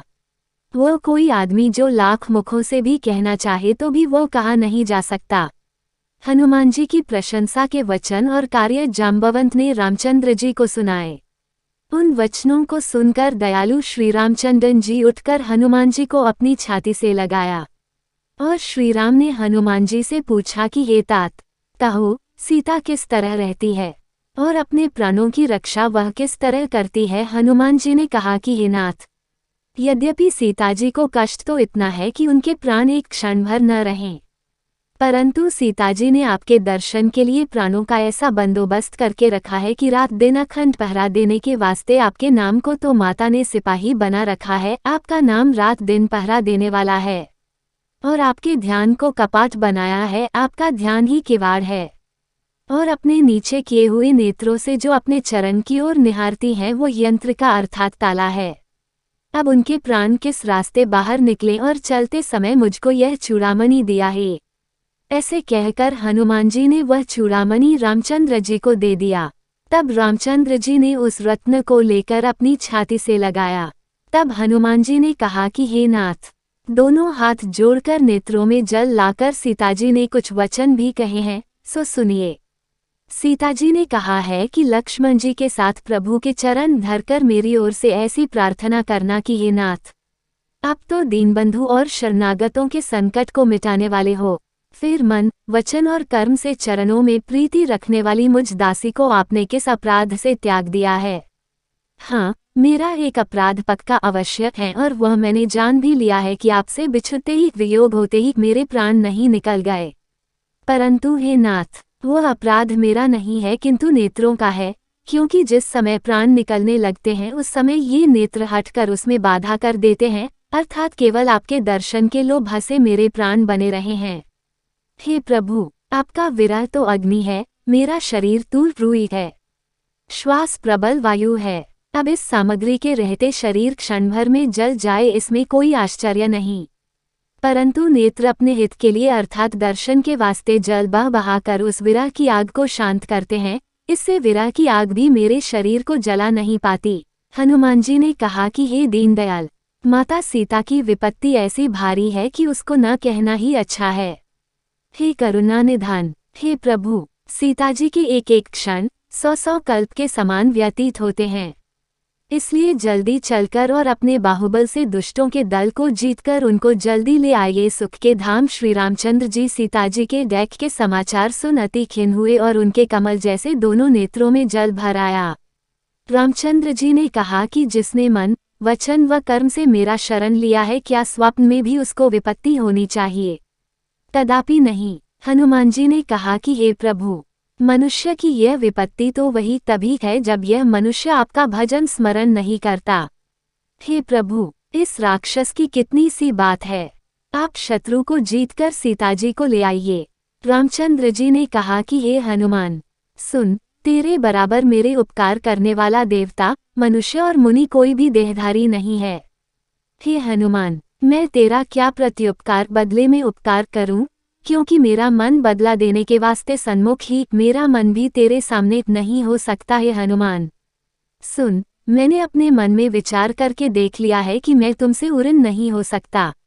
रामचंद्र जी ज्यों-ज्यों बारंबार हनुमान जी की ओर देखते हैं, त्यों-त्यों उनके नेत्रों में जल भर आता है और शरीर पुलकित हो जाता है। हनुमान जी प्रभु के वचन सुनकर और प्रभु के मुख की ओर देखकर मन में परम हर्षित हो गए और बहुत व्याकुल होकर कहा, हे भगवान, रक्षा करो। ऐसे कहता हुए चरणों में गिर पड़े। यद्यपि प्रभु उनको चरणों में से बार बार उठाना चाहते हैं, परंतु हनुमान प्रेम में ऐसे मग्न हो गए थे कि वह उठना नहीं चाहते थे। कवि कहते हैं कि रामचंद्र जी के चरण कमलों के बीच हनुमान जी सिर धरे हैं। इस बात को स्मरण करके महादेव की भी वही दशा हो गई और प्रेम में मग्न हो गए, क्योंकि हनुमान रुद्र का ही अंशावतार हैं। फिर महादेव अपने मन को सावधान करके अति मनोहर कथा कहने लगे। महादेव जी कहते हैं कि हे पार्वती, प्रभु ने हनुमान को उठाकर छाती से लगाया और हाथ पकड़कर अपने बहुत निकट बिठाया और हनुमान से कहा कि हे हनुमान, कहो, वो रावण की पाली हुई लंकापुरी की जो बड़ा बन का किला है, उसको तुमने कैसे जलाया? रामचंद्र जी की यह बात सुन उनको प्रसन्न जानकर हनुमान जी ने अभिमानारहित होकर यह वचन कहे कि हे प्रभु, बानर का तो अत्यंत पराक्रम यही है कि वृक्ष की एक डाल से दूसरी डाल पर कूद जाए, परंतु जो मैं समुद्र को लांघकर लंका में चला गया और वहां जाकर मैंने लंका को जला दिया और बहुत से राक्षसों को मारकर अशोक वन को उजाड़ दिया। हे प्रभु, ये सब आप ही का प्रताप है। हे नाथ, इसमें मेरी प्रभुता कुछ नहीं है। हे प्रभु, आप जिस पर प्रसन्न हो उसके लिए कुछ भी असाध्य कठिन नहीं है। आपके प्रताप से निश्चय रुई बड़वानल को भी जला सकती है, असंभव भी संभव हो सकता है। रामचंद्र जी के ये वचन सुनकर हनुमान जी ने कहा कि हे नाथ, मुझे तो कृपा करके आपकी अनपायनी जिसमें कभी विच्छेद नहीं पड़े ऐसी निश्चल कल्याणकारी और सुखदायी भक्ति दो। महादेव जी ने कहा कि हे पार्वती, हनुमान की ऐसी परम सरल वाणी सुनकर प्रभु ने कहा कि हे हनुमान, एवमस्तु, ऐसा ही हो, अर्थात तुमको हमारी भक्ति प्राप्त हो। हे पार्वती, जिन्होंने रामचंद्र जी के परम दयालु स्वभाव को जान लिया है, उनको रामचंद्र जी की भक्ति को छोड़कर दूसरा कुछ भी अच्छा नहीं लगता। ये हनुमान और रामचंद्र जी का संवाद जिसके हृदय में दृढ़ रीति से आ जाता है, वह श्री रामचंद्र जी की भक्ति को अवश्य पा लेता है। प्रभु के ऐसे वचन सुनकर तमाम वानवृंद ने पुकारकर कहा कि हे दयालु, हे सुख के मूल कारण प्रभु, आपकी जय हो, जय हो, जय हो। उस समय प्रभु ने सुग्रीव को बुलाकर कहा कि हे सुग्रीव, अब चलने की तैयारी करो। अब विलंब क्यों किया जाता है? अब तुम वानरों को तुरंत आज्ञा क्यों नहीं देते हो? इस कौतुक भगवान की यह लीला को देखकर देवताओं ने आकाश से बहुत से फूल बरसाए और फिर वे आनंदित होकर अपने अपने लोक को चल दिए। रामचंद्र जी की आज्ञा होते ही सुग्रीव ने वानरों के सेनापतियों को बुलाया और सुग्रीव की आज्ञा के साथ ही वानर और रीछों के झुंड की जिनके अनेक प्रकार के वर्ण हैं और अतुलित बल हैं, वे वहां आए। महाबली वानर और रीछ वहां आकर गर्जना करते हैं और रामचंद्र जी के चरण कमलों में सिर झुकाकर प्रणाम करते हैं। तमाम वानरों की सेना को देखकर कमल नयन प्रभु ने कृपा दृष्टि से उनकी ओर देखा। प्रभु की कृपा दृष्टि पड़ते ही तमाम वानर रघुनाथ जी के कृपाबल को पाकर ऐसे बली और बड़े हो गए कि मानो पक्ष सहित पहाड़ ही पंख वाले बड़े पर्वत तो नहीं है। उस समय रामचंद्र जी ने आनंदित होकर प्रयाण किया। तब नाना प्रकार के अच्छे और सुंदर शगुन भी होने लगे। ये दस्तूर है कि जिसके सब मंगलमय होना होता है, जिनकी कीर्ति सब मंगलों से पूर्ण है, उसके प्रयाण के समय शगुन भी अच्छे होते हैं। प्रभु ने प्रयाण किया उसकी खबर सीताजी को भी हो गई, क्योंकि जिस समय प्रभु ने प्रयाण किया उस समय सीताजी के शुभसूचक बाएं अंग फड़कने लगे, मानो कह रहे हैं कि श्री राम आ रहे हैं। और जो जो शगुन सीताजी के अच्छे हुए वे सब रावण के बुरे शगुन हुए। इस प्रकार रामचंद्र जी की सेना रवाना हुई कि जिसके अंदर असंख्यात वानर और रीछ गरज रहे हैं। उस सेना का वर्णन करके कौन आदमी पार पा सकता है, कौन कर सकता है। जिनके नख ही तो शस्त्र हैं, पर्वत व वृक्ष हाथों में है, वे इच्छाचारी वानर इच्छानुसार सर्वत्र बेरोक टोक चलने वाले, और रीछ आकाश में कूदते हुए आकाश मार्ग होकर सेना के बीच जा रहे हैं। वानर व रीछ मार्ग में जाते हुए सिंहनाद कर रहे हैं, जिससे दिग्गज हाथी डगमगाते हैं और चीत्कार करते हैं। जब रामचंद्र जी ने प्रयाण किया तब दिग्गज चिंघाड़ने लगे, पृथ्वी डगमगाने लगी, पर्वत कांपने लगे, समुद्र खड़बड़ा गए। सूर्य आनंदित हुआ कि हमारे वंश में दुष्टों को दंड देने वाला पैदा हुआ। देवता, मुनि, नाग व किन्नर ये सब मन में हर्षित हुए कि अब हमारे दैक्ष टल गए। वानर विकट रीति से कटकटा रहे हैं, कोट्यानकोट बहुत से भट इधर उधर दौड़ रहे हैं और रामचंद्र जी के गुणगुनों को गा रहे हैं कि हे प्रबल प्रताप वाले राम, आपकी जय हो। उस सेना के अपार भार को शेषजी सर्पराज शेष स्वयं सह नहीं सकते, जिससे बारंबार मोहित होते हैं और अपने दांतों से बार बार कमठ की कच्छप की कठोर पीठ को पकड़े रहते हैं। सो वह शोभा कैसी मालूम होती है कि मानो रामचंद्र जी के सुंदर प्रयाण की प्रस्थिति प्रस्थान यात्रा को परमरम्या जानकर शेषजी कमठ की पीठरूप खप्पर पर अपने दांतों से लिख रहे हैं कि जिससे वह प्रस्थान का पवित्र संवत्सरमिति सदा स्थिर बनी रहे। जैसे कोई बावली मंदिर आदि बनाने वाले उस पर पत्थर में प्रशस्ति खुदवा कर लगा देते हैं, ऐसे शेषजी मानो कमठ की पीठ पर प्रशस्ति ही खोद रहे थे। कृपा के भंडार श्री रामचंद्र जी इस तरह जाकर समुद्र के तीर किनारे पर उतरे। तब वीर रीछ और वानर जहां तहां बहुत से फल खाने लगे। जब से हनुमान लंका को जलाकर चले गए तब से वहां राक्षस लोग शंका सहित भयभीत रहने लगे और अपने अपने घरों में सब विचार करने लगे कि अब राक्षस कुल बचने वाला नहीं है, राक्षस कुल की रक्षा का कोई उपाय नहीं है। हम लोग जिसके दूत के बल को भी कह नहीं सकते, उसके आने पर फिर पुर का भला कैसे हो सकेगा, बुरी दशा होगी। नगर के लोगों की ऐसी अति भय सहित वाणी सुनकर मंदोदरी अपने मन में बहुत घबराए और एकांत में आकर हाथ जोड़कर पति के चरणों में गिरकर नीति के रस से भरे हुए ये वचन बोली कि एकांत, हरि भगवान से जो आपके वैरभाव हैं उसे छोड़ दीजिए। मैं जो आपसे कहती हूँ वह आपको अत्यंत हितकारी है, सो इसको अपने चित्त में धारण कीजिए। भला अब उसके दूत के काम को तो देखो कि जिसका नाम लेने से राक्षसियों के गर्भ गिर जाते हैं। इसलिए हे कांत, मेरा कहना तो यह है कि जो आप अपना भला चाहो तो अपने मंत्रियों को बुलाकर उसके साथ उनकी स्त्री को भेज दीजिए। जैसे शीत ऋतु अर्थात शिशिर ऋतु की रात्रि जाड़े की रात्रि आने से कमलों के वन का नाश हो जाता है, ऐसे तुम्हारे कुलरूप कमलबन का संहार करने के लिए ये सीता शिशिर ऋतु की रात्रि के समान आई है। हे नाथ सुनो, सीता को बिना देने के तो चाहे महादेव और ब्रह्मा जी भले कुछ उपाय क्यों न करे, पर उससे आपका हित नहीं होगा। हे नाथ, रामचंद्र जी के बाण तो सर्पों के गण के समूह समान हैं और राक्षस समूह मेंढक के झुंड के समान हैं, सो वे इनका संहार नहीं करते। इससे पहले पहले आप यत्न करो और जिस बात का हट पकड़ रखा है उसको छोड़कर उपाय कर लीजिए। कवि कहता है कि वो शठ मंदोदरी की यह वाणी सुनकर हंसा, क्योंकि उसके अभिमान को तमाम संसार जानता है। और बोला कि जगत में जो ये बात कही जाती है कि स्त्री का स्वभाव डरपोक होता है, सो ये बात सच्ची है और इसी से तेरा मन मंगल की बात में अमंगल समझता है। रावण बोला, अब वानरों की सेना यहाँ आवेगी तो क्या बेचारी वह जीती रह सकेगी, क्योंकि राक्षस उसको आते ही खा जाएंगे। जिसकी त्रास के मारे लोकपाल कांपते हैं, उसकी स्त्री का भय होना ये तो एक बड़ी हंसी की बात है। वह दुष्ट मंदोदरी को ऐसे कह उसको छाती में लगाकर मन में बड़ी ममता रखता हुआ सभा में गया। परंतु मंदोदरी ने उस समय समझ लिया कि अब इसकांत पर दैव प्रतिकूल हो गया है। रावण सभा में जाकर बैठा। वहां ऐसी खबर आई कि सब सेना समुद्र के उस पार आ गई है। तब रावण ने सब मंत्रियों से पूछा कि तुम अपना अपना जो योग्य मत हो वह कहो। तब वे सब मंत्री हंसे और चुप लगाकर रह गए, इसमें सलाह की कौन सी बात है।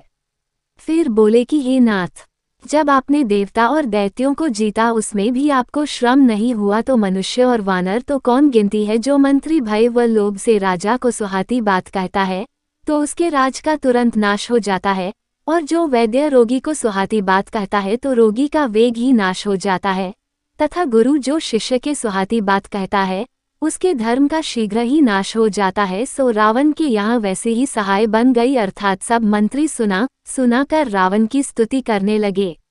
उस अवसर को जानकर विभीषण वहां आया और बड़े भाई के चरणों में उसने सिर नवाया। फिर प्रणाम करके वह अपने आसन पर जा बैठा और रावण की आज्ञा पाकर यह वचन बोला, हे कृपालु, आप मुझसे जो बात पूछते हो सो हे तात, मैं भी मेरी बुद्धि के अनुसार कहूँगा। हे तात, जो आप अपना कल्याण, सुयश, सुमति, शुभ गति और नाना प्रकार का सुख चाहते हो, तब तो हे स्वामी, परस्त्री के लिलार का ललाट को चौथ के चांद की नाई तरह त्याग दो। जैसे लोग चौथ के चंद्रमा को नहीं देखते, उसी प्रकार परस्त्री का मुख ही न देखे। चाहे कोई एक ही आदमी 14 लोकों का पति हो जावे, परंतु जो प्राणी मात्र से द्रोह रखता है वह स्थिर नहीं रहता, अर्थात तुरंत नष्ट हो जाता है। जो आदमी गुणों का सागर और चतुर है, परंतु वह यदि थोड़ा भी लोभ कर जाए तो उसे कोई भी अच्छा नहीं कहता। हे नाथ, ये सद्ग्रंथ अर्थात वेद आदि शास्त्र ऐसे कहते हैं कि काम, क्रोध, मद और लोभ ये सब नरक के मार्ग हैं। इस वास्ते इन्हें छोड़कर रामचंद्र जी के चरणों की सेवा करो। हे तात, राम मनुष्य और राजा नहीं है, किंतु वे साक्षात त्रिलोकीनाथ और काल के भी काल हैं। जो साक्षात परब्रह्म, निर्विकार, अजन्मा, सर्वव्यापक, अजेय, आदि और अनंत ब्रह्म हैं। वे कृपा सिंधु गौ, ब्राह्मण, देवता और पृथ्वी का हित करने के लिए, दुष्टों के दल का संहार करने के लिए, वेद और धर्म की रक्षा करने के लिए प्रकट हुए हैं। सो शरणगतों के संकट मिटाने वाले उन रामचंद्र जी को वैर छोड़कर प्रणाम करो। हे नाथ, रामचंद्र जी को सीता दे दीजिए और कामना छोड़कर स्नेह रखने वाले राम का भजन करो। हे नाथ, वे शरण जाने पर ऐसे अधर्मी को भी नहीं त्यागते कि जिसको विश्वद्रोह करने का पाप लगा हो। हे रावण, आप अपने मन में निश्चय समझो कि जिनका नाम लेने से तीनों प्रकार के ताप निवृत्त हो जाते हैं, वही प्रभु आज पृथ्वी पर प्रकट हुए हैं। हे रावण, मैं आपके बारंबार पावों में पड़कर विनती करता हूँ, सो मेरी विनती सुनकर आप मान, मोह और मद को छोड़ श्री रामचंद्र जी की सेवा करो। पुलस्त्य ऋषि ने अपने शिष्य को भेजकर यह बात कहला भेजी थी, सो अवसर पाकर यह बात है रावण, मैंने आपसे कही है। वहाँ माल्यावान नाम एक सुबुद्धि मंत्री बैठा हुआ था। वो विभीषण के वचन सुनकर अति प्रसन्न हुआ और उसने रावण से कहा कि तात, आपका छोटा भाई बड़ा नीति जानने वाला है, इस वास्ते विभीषण जो बात कहता है उसी बात को आप अपने मन में धारण करो। माल्यवान की यह बात सुनकर रावण ने कहा कि हे राक्षसों, ये दोनों नीच शत्रु की बड़ाई करते हैं, तुममें से कोई भी उनको यहाँ से निकाल नहीं देते, यह क्या बात है। तब माल्यवान तो उठकर अपने घर को चला गया और विभीषण ने हाथ जोड़कर फिर कहा कि हे नाथ, वेद और पुराणों में ऐसा कहा गया है कि सुबुद्धि और कुबुद्धि सबके मन में रहती है। जहाँ सुमति है वहाँ संपदा है और जहाँ कुबुद्धि है वहाँ विपत्ति है। रावण, आपके हृदय में कुबुद्धि आ बसी है, इसी से आप हित और अनहित को विपरीत मानते हो कि जिससे शत्रु को प्रीति होती है। जो राक्षसों के कुल की कालरात्रि है, उस सीता पर आपकी बहुत प्रीति है, ये कुबुद्धि नहीं तो और क्या है। हे तात, मैं चरण पकड़कर आपसे प्रार्थना करता हूँ, सो मेरी प्रार्थना अंगीकार करो। आप सीता रामचंद्र जी को दे दो, जिससे आपका बहुत भला होगा। सयाने विभीषण ने नीति को कहकर वेद और पुराण के सन्मत वाणी कही, जिसको सुनकर रावण गुस्सा होकर उठ खड़ा हुआ और बोला कि हे दुष्ट, तेरी मृत्यु निकट आ गई दिखती है। हे नीच, सदा तू जीविका तो मेरी पाता है, और किंतु शत्रु का पक्ष तुझे सदा अच्छा लगता है। हे दुष्ट, तू यह नहीं कहता कि जिसको हमने अपने भुजबल से नहीं जीता ऐसा जगत में कौन है। हे शठमूर्ख, मेरी नगरी में रहकर जो तू तपस्वी से प्रीति करता है, तो हे नीच, उससे जा मिल और उसी से नीति का उपदेश कर। ऐसे कहकर रावण ने लात का प्रहार किया, परंतु विभीषण ने तो इतने पर भी बारंबार पैर ही पकड़े। शिवजी कहते हैं, हे पार्वती, सत्पुरुषों की यही बड़ाई है कि बुरा करने वालों की भी भलाई ही सोचते हैं और करते हैं। विभीषण ने कहा, हे रावण, आप मेरे पिता के बराबर हो, इस वास्ते आपने जो मुझको मारा वह ठीक ही है, परंतु आपका भला तो रामचंद्र जी के भजन से ही होगा। ऐसे कहकर विभीषण अपने मंत्रियों को संग लेकर आकाश मार्ग गया और जाते समय सबको सुनाकर ऐसे कहता गया कि हे प्रभु, रामचंद्र जी सत्य प्रतिज्ञा हैं और तेरी सभा काल के अधीन हैं, और मैं अब रामचंद्र जी के शरण जाता हूँ, सो मुझको अपराध मत लगाना। जिस समय विभीषण ऐसे कहकर लंका से चले, उसी समय तमाम राक्षस आयुहीन हो गए।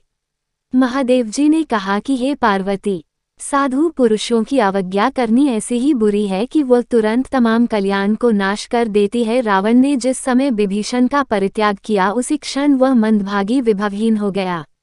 विभीषण मन में अनेक प्रकार के मनोरथ करते हुए आनंद के साथ रामचंद्र जी के पास चला। विभीषण मन में विचार करने लगा कि आज जाकर मैं रघुनाथ जी के भक्त लोगों के सुखदायी अरुण लाल वर्ण के सुंदर चरण और सुकोमल चरण कमलों के दर्शन करूंगा।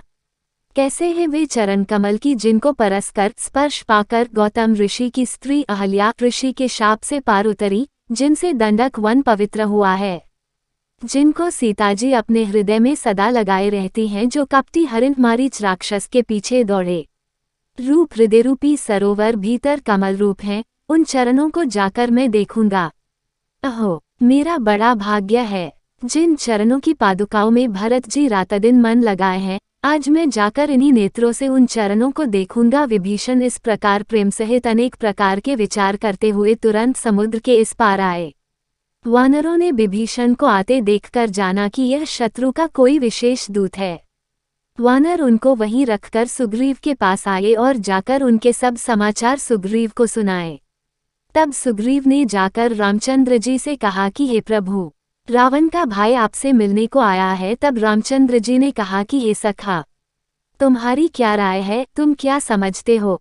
तब सुग्रीव ने रामचंद्र जी से कहा कि हे नरनाथ, सुनो, राक्षसों की माया जानने में नहीं आ सकती, इसी कारण यह नहीं कह सकते कि यह मनोवांछित रूप धरकर यहाँ क्यों आया है। मेरे मन में तो ये जचता है कि यह शठ हमारा भेद लेने को आया है, इस वास्ते इसको बांधकर रख देना चाहिए। तब रामचंद्र जी ने कहा कि हे सखा, तुमने यह नीति बहुत अच्छी विचारी, परंतु मेरा प्रण शरणागतों का भय मिटाने का है। रामचंद्र जी के वचन सुनकर हनुमान जी को बड़ा आनंद हुआ कि भगवान सच्चे शरणागत वत्सल हैं, शरण में आए हुए पर पिता की भांति प्रेम करने वाले। कहा गया है कि जो आदमी अपने अहित को विचार कर शरणागत को त्याग देते हैं, उन मनुष्यों को पामक पागल और पापरूप जानना चाहिए, क्योंकि उनको देखने ही से हानि होती है। प्रभु ने कहा कि चाहे कोई महापापी होवे, अर्थात जिसको करोड़ ब्रह्महत्या का पाप लगा हुआ होवे, और वह भी यदि मेरे शरण चला आवे, तो मैं उसको किसी तरह छोड़ नहीं सकता। ये जीव जब मेरे सन्मुख हो जाता है, तब मैं उसके करोड़ों जन्मों के पापों को भी नाश कर देता हूँ। पापी पुरुषों का ये सहज स्वभाव है कि उनको किसी प्रकार से मेरा भजन अच्छा नहीं लगता। हे सुग्रीव, जो पुरुष वह रावण का भाई दुष्ट हृदय होगा, क्या वह मेरे सन्मुख आ सकेगा? कदापि नहीं। हे सुग्रीव, जो आदमी निर्मल अंतःकरण वाला होगा, वही मुझको पावेगा, क्योंकि मुझको छल छिद्र और कपट कुछ भी नहीं भाता, अर्थात अच्छा नहीं लगता। कदाचित रावण ने इसको भेद लेने के लिए भेजा होगा। फिर भी हे सुग्रीव, हमको उसका न तो कुछ भय है और न किसी प्रकार की हानि है, क्योंकि जगत में जितने राक्षस हैं, उन सबों को लक्ष्मण क्षण भर में ही मार डालेगा। और उनमें से भयभीत होकर जो मेरे शरण आ जाएगा उसको तो मैं अपने प्राणों के बराबर रखूंगा। हंसकर कृपानिधान श्रीराम ने कहा कि हे सुग्रीव, चाहे वह शुद्ध मन से आया हो अथवा भेद बुद्धि विचार कर आया हो, दोनों ही तरह से इसको यहाँ ले आओ। रामचंद्र जी के ये वचन सुनकर अंगद और हनुमान आदि सब वानर, हे कृपालु, आपकी जय हो, ऐसे कहकर चले। वे वानर आदर सहित विभीषण को अपने आगे लेकर उस स्थान को चले कि जहाँ करुणानिधान श्री रघुनाथ जी विराजमान थे। विभीषण ने नेत्रों को आनंद देने वाले उन दोनों भाइयों को दूर ही से देखा, फिर वह छवि के धाम श्री रामचंद्र जी को देखकर पलकों को रोककर एकटक देखते खड़े रहे। श्री रघुनाथ जी का स्वरूप कैसा है, जिसमें लंबी भुजा है, कमल से लाल नेत्र हैं, मेघ सा सघन श्याम शरीर है, जो शरणागतों के भय को मिटाने वाला है, जिसके सिंह से कंधे है, विशाल वक्षस्थल शोभायमान है, मुख ऐसा है कि जिसकी छवि को देखकर असंख्य कामदेव मोहित हो जाते हैं। उस स्वरूप का दर्शन होते ही विभीषण के नेत्रों में जल आ गया, शरीर अत्यंत पुलकित हो गया, तथापि उसने मन में धीरज धरकर ये सुकोमल वचन कहे कि हे देवताओं के पालक, मेरा राक्षसों के वंश में तो जन्म है, और हे नाथ, मैं रावण का भाई, स्वभाव से ही पाप मुझको प्रिय लगता है, और यह मेरा तामस शरीर है, सो ये बात ऐसी है कि जैसे उल्लू का अंधकार पर सदा स्नेह रहता है, ऐसे ही मेरा पाप पर प्यार है। तथापि हे प्रभु, हे भय और संकट मिटाने वाले, मैं कानों से आपका सुयश सुनकर आपके शरण आया हूँ। सो हे आरती डैक हरण हारे, हे शरणागतों को सुख देने वाले प्रभु, मेरी रक्षा करो, ऐसे कहते हुए विभीषण को दंडवत करते देखकर प्रभु बड़े आह्लाद के साथ तुरंत उठ खड़े हुए, और विभीषण के दीन वचन सुनकर प्रभु के मन में वे बहुत भाए, और उसी से प्रभु ने अपनी विशाल भुजा से उनको उठाकर अपनी छाती से लगा लिया। लक्ष्मण सहित प्रभु ने उससे मिलकर उसको अपने पास बिठाया। फिर भक्तों के हित करने वाले प्रभु ने ये वचन कहे कि हे लंकेश विभीषण, आपके परिवार सहित कुशल तो है, क्योंकि आपका रहना कुमार्गियों के बीच में है, रात दिन तुम दुष्टों की मंडली के बीच रहते हो। इससे हे सखा, आपका धर्म कैसे निभता होगा। मैंने तुम्हारी सब गति जान ली है, तुम बड़े नीति निपुण हो और तुम्हारा अभिप्राय अन्याय पर नहीं है, तुम्हें अनीति नहीं सुहाती। रामचंद्र जी के ये वचन सुनकर विभीषण ने कहा कि हे प्रभु, चाहे नरक में रहना अच्छा है, परंतु दुष्ट की संगति अच्छी नहीं, इसलिए हे विधाता, कभी दुष्ट की संगति मत देना। हे रघुनाथ जी, आपने अपना जन जानकर जो मुझ पर दया की, उससे आपके दर्शन हुए। हे प्रभु, अब मैं आपके चरणों के दर्शन करने से कुशल हूँ। हे प्रभु, यह मनुष्य जब तक शोक के धामरूप काम अर्थात लालसा को छोड़कर श्री रामचंद्र जी के चरणों की सेवा नहीं करता, तब तक इस जीव को स्वप्न में भी न तो कुशल है और न कहीं मन को विश्राम शांति है। जब तक धनुष बाण धारण किए और कमर में तरकस कसे हुए श्री रामचंद्र जी हृदय में आकर नहीं विराजते, तब तक लोभ, मोह, मत्सर, मद और मान ये अनेक दुष्ट हृदय के भीतर निवास कर सकते हैं, और जब आप आकर हृदय में विराजते हो तब ये सब भाग जाते हैं। जब तक जीव के हृदय में प्रभु का प्रतापरूपी सूर्य उदय नहीं होता, तब तक राग द्वेष रूप उल्लुओं को सुख देने वाली ममतारूप सघन अंधकार में अंधियारी रात्रि रहा करती है। हे राम, अब मैंने आपके चरण कमलों का दर्शन कर लिया है, इससे अब मैं कुशल हूँ और मेरा विकट भय भी निवृत्त हो गया है। हे प्रभु, हे दयालु, आप जिस पर अनुकूल रहते हो उसको 3 प्रकार के भय और डैक, आध्यात्मिक, आधिदैविक और आधि भौतिक ताप कभी नहीं व्यापते। हे प्रभु, मैं जाति का राक्षस हूँ, मेरा स्वभाव अति अधम है, मैंने कोई भी शुभ आचरण नहीं किया है। इस पर भी प्रभु ने कृपा करके आनंद से मुझको छाती से लगाया कि जिस प्रभु के स्वरूप को ध्यान पाना मुनि लोगों को भी कठिन है। सुख की राशि रामचंद्र जी की कृपा से हो। आज मेरा भाग्य बड़ा अमित और अपार है, क्योंकि ब्रह्मा जी और महादेव जी जिन चरणारविंद युगल चरण कमलों की सेवा करते हैं, उन चरण कमलों का मैंने अपने नेत्रों से दर्शन किया। विभीषण की भक्ति देखकर रामचंद्र जी ने कहा कि हे सखा, मैं अपना स्वभाव कहता हूँ, सो तू सुन। मेरे स्वभाव को या तो महादेव जानते हैं, या माता पार्वती जानती हैं, या काकभूषुंडी जानते हैं, इनके सिवा दूसरा कोई नहीं जानता। प्रभु कहते हैं कि जो मनुष्य चराचर से जड़ चेतन द्रोह रखता हो और वह भयभीत हो के मेरे शरण आ जाए, तो मद, मोह, कपट और नाना प्रकार के छल को छोड़कर हे सखा, मैं उसको साधु पुरुष के समान कर लेता हूँ। देखो, माता, पिता, बंधु, पुत्र, श्री, सन, धन, घर, सुहृद और कुटुंब, इन सबके ममतारूपी तागों को इकट्ठा करके एक सुंदर डोरी बटडोरी बनाकर और उससे अपने मन को मेरे चरणों में बांध दे। अर्थात सब में से ममता छोड़कर केवल मुझमें ममता रखें, जैसे त्वमेव माता पिता त्वमेव बंधुश्चा सखा त्वमेव विद्या द्रविण त्वमेव सर्व मम देवदेव। जो भक्त समदर्शी है और जिसके किसी प्रकार की इच्छा नहीं है तथा जिसके मन में हर्ष, शोक और भय नहीं है, ऐसे सत्पुरुष मेरे हृदय में कैसे रहते हैं कि जैसे लोभी आदमी के मन में धन सदा बसा रहता है। हे विभीषण, तुम्हारे जैसे जो प्यारे संत भक्त हैं उन्हीं के लिए मैं देह धारण करता हूँ, और दूसरा मेरा कुछ भी प्रयोजन नहीं है। जो लोग सगुण उपासना करते हैं, बड़े हितकारी हैं, नीति में निरत है, नियम में दृढ़ हैं और जिनकी ब्राह्मणों के चरण कमलों में प्रीति है, वे मनुष्य मुझको प्राणों के समान प्यारे लगते हैं। हे लंकेश, लंकापति, सुनो, आप में सब गुण हैं और इसी से आप मुझको अतिशय प्यारे लगते हो। रामचंद्र जी के ये वचन सुनकर तमाम वानरों के झुंड कहने लगे कि हे कृपा के पुंज, आपकी जय हो। और विभीषण भी प्रभु की वाणी को सुनता हुआ उसको कर्णामृत रूप जानकर तृप्त नहीं होता था और बारंबार रामचंद्र जी के चरण कमल धरकर ऐसा आह्लादित हुआ कि वह अपार प्रेम हृदय के अंदर नहीं समाया।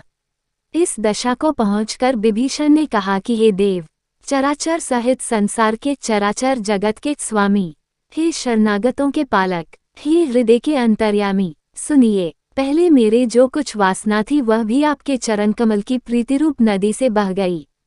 हे कृपालु, अब आप दया करके मुझको आपकी वह पावन करनहारी भक्ति दीजिए कि जिसको महादेव जी सदा धारण करते हैं। रणधीर रामचंद्र जी ने एवमस्तु ऐसे कहकर तुरंत समुद्र का जल मंगवाया और कहा कि हे सखा, यद्यपि तेरे किसी बात की इच्छा नहीं है तथापि जगत में मेरा दर्शन अमोघ है, अर्थात निष्फल नहीं है। ऐसे कहकर प्रभु ने विभीषण के राजतिलक कर दिया। उस समय आकाश में से अपार पुष्पों की वर्षा हुई। रावण का क्रोध तो अग्नि के समान है और उसका श्वास प्रचंड पवन के तुल्य है। उससे जलते हुए विभीषण को बचाकर प्रभु ने उसको अखंड राज दिया। महादेव ने 10 माथे मस्तक देने पर रावण को जो संपदा दी थी वो संपदा कम समझकर रामचंद्र जी ने विभीषण को सकुचते हुए दी। ऐसे प्रभु को छोड़कर जो जीव दूसरे को भजते हैं वे मनुष्य बिना सींग पूंछ के पशु हैं। प्रभु ने विभीषण को अपना भक्त जानकर जो अपनाया, ये प्रभु का स्वभाव सब वानरों को अच्छा लगा। प्रभु तो सदा सर्वत्र, सबके घट में रहने वाले, सबके हृदय में बसने वाले, सर्वरूप, सब रूपों में प्रकट, सर्वरहित और सदा उदासीन ही हैं। राक्षस कुल के संहार करने वाले, नीति को पालने वाले, माया से मनुष्य मूर्ति, कारण से भक्तों पर कृपा करने के लिए मनुष्य बने हुए श्री रामचंद्र जी ने सब मंत्रियों से कहा कि हे लंकेश, लंकापति विभीषण, हे वानर राज, हे वीर पुरुषों, सुनो, अब इस गंभीर समुद्र से पार कैसे उतरें? वो युक्ति निकालो, क्योंकि यह समुद्र सर्प, मगर और अनेक जाति की मछलियों से व्याप्त हो रहा है, बड़ा अथाह है। इसी से सब प्रकार से मुझको तो दुस्तर कठिन मालूम होता है। उस समय लंकेश अर्थात विभीषण ने कहा कि हे रघुनाथ, सुनो, आपके बाण ऐसे हैं कि जिनसे करोड़ों समुद्र सूख जाए, तब इस समुद्र का क्या भार है। तथापि नीति में ऐसा कहा है कि पहले साम वचनों से काम लेना चाहिए, इस वास्ते समुद्र के पास पधार कर आप विनती करो। विभीषण कहते हैं कि हे प्रभु, ये समुद्र आपका कुलगुरु है, सो विचार कर अवश्य उपाय कहेगा और उपाय को धरकर ये वानर और रीछ बिना परिश्रम समुद्र के पार हो जाएंगे।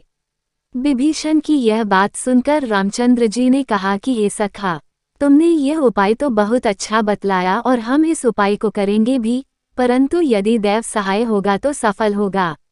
ये सलाह लक्ष्मण के मन में अच्छी नहीं लगी, अतएव रामचंद्र जी के वचन सुनकर लक्ष्मण ने बड़ा दुख पाया और लक्ष्मण ने कहा कि हे नाथ, दैव का क्या भरोसा है, आप तो मन में क्रोध लाकर समुद्र को सुखा दीजिए। दैव पर भरोसा रखना ये तो काया पुरुषों के मन का एक आधार है, क्योंकि वही आलसी लोग दैव करेगा सो होगा ऐसा विचार कर दैव दैव करके पुकारते रहते हैं। लक्ष्मण के ये वचन सुनकर प्रभु ने हंसकर कहा कि हे भाई, मैं ऐसे ही करूंगा, पर तू मन में कुछ धीरज धर। प्रभु लक्ष्मण को ऐसे कह समझा बुझा के समुद्र के निकट पधारे और प्रथम ही प्रभु ने जाकर समुद्र को प्रणाम किया और फिर कुश बिछाकर उसके तट पर विराजे। जब विभीषण रामचंद्र जी के पास चला आया तब पीछे से रावण ने अपना दूत भेजा। उस दूत ने कपट से वानर का रूप धरकर वहां का तमाम हाल देखा। तहाँ प्रभु का शरणागतों पर अतिशय स्नेह देखकर उसने अपने मन में प्रभु के गुणों की बड़ी सराहना की और देखते देखते प्रेम ऐसा बढ़ गया कि वो रावणदूत शुक छिपाना भूलकर रामचंद्र जी के स्वभाव की प्रकट में प्रशंसा करने लग। जब वानरों ने जाना कि यह शत्रु का दूत है तब उसे बांधकर सुग्रीव के पास लाए। सुग्रीव ने देखकर कहा कि हे वानरों सुनो, इस राक्षस दुष्ट को अंग भंग करके भेज दो। सुग्रीव के ये वचन सुनकर सब वानर दौड़े, फिर उसको बांधकर कटक सेना में चारों ओर फिराया। वानर उसको अनेक प्रकार से मारने लगे और वो अनेक प्रकार से दीन की भांति पुकारने लगा, फिर भी वानरों ने उसको नहीं छोड़ा। तब उसने पुकार कर कहा कि जो हमारी नाक कान काटते हैं उनको श्री रामचंद्र जी की शपथ है।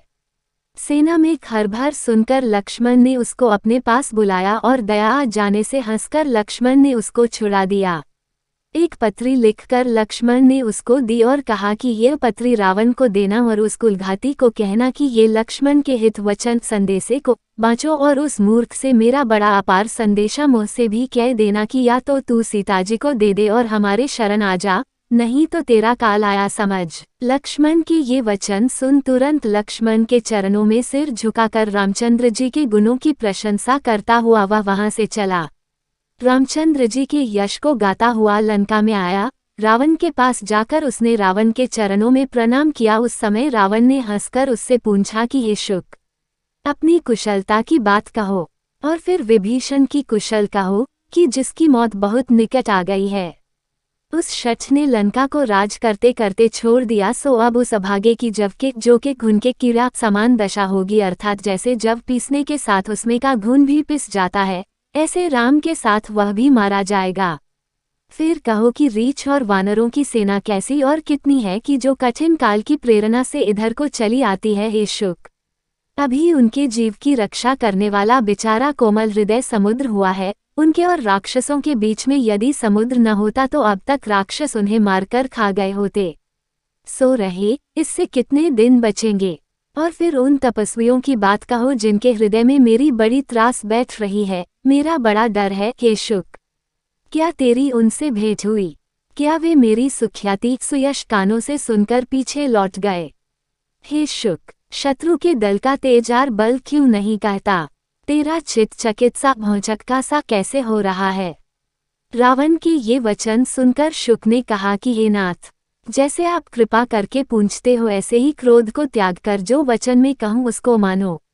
हे नाथ, जिस समय आपका भाई राम से जाकर मिला उसी क्षण राम ने उसके राजतिलक कर दिया है। मैं वानर का रूप धरकर सेना के भीतर घुसा, सो फिरते फिरते वानरों ने जब मुझको आपका दूत जान लिया तब उन्होंने मुझको बांधकर अनेक प्रकार का डैख दिया और मेरी नाक कान काटने लगे। तब मैंने उनको राम की शपथ दी, तब उन्होंने मुझको छोड़ दिया। हे नाथ, आप मुझको वानरों की सेना के समाचार पूछते हो, सो वे 100 करोड़ मुखों से तो कहीं नहीं जा सकती। हे रावण, रीछ और वानर अनेक रंग धारण किए बड़े डरावने दिखते हैं, बड़े विकट उनके मुख हैं और बड़े विशाल उनके शरीर हैं।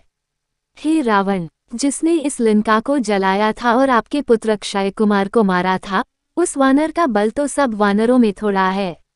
उनके बीच कई नामी भट्ट पड़े हैं कि जो बड़े भयानक और बड़े कठोर हैं, जिनके नाना वर्ण वाले और विशाल व तेजस्वी शरीर हैं। उनमें जो बड़े बड़े योद्धा हैं उनमें से कुछ नाम कहता हूँ, सो सुनो। द्विविद, मयंद, नील, नल, अंगद वगैरह, विकटास्य, दधिरख, केसरी, कुमुद, गव और बलकापुंज जाम्बवंत। ये सब वानर सुग्रीव के समान बलवान हैं। इनके बराबर दूसरे करोड़ों वानर हैं, कौन गिन सकता है। रामचंद्र जी की कृपा से उनके बल की कुछ तुलना नहीं है। वे उनके प्रभाव से त्रिलोकी को तृण घास के समान समझते हैं। हे राजन, वहाँ मैं गिन तो नहीं सका, परंतु कानों से ऐसा सुना था कि 18 पद्म तो अकेले वानरों के सेनापति हैं।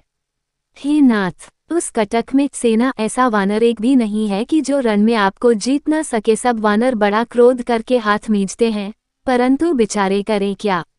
रामचंद्र जी उनको आज्ञा नहीं देते। वे ऐसे बली है कि मछलियां और सर्पों के साथ समुद्र को सुखा सकते हैं और नखों से विशाल पर्वत को चीर सकते हैं। और सब वानर ऐसे वचन कहते हैं कि हम जाकर रावण को मारकर उसी क्षण धूल में मिला देंगे।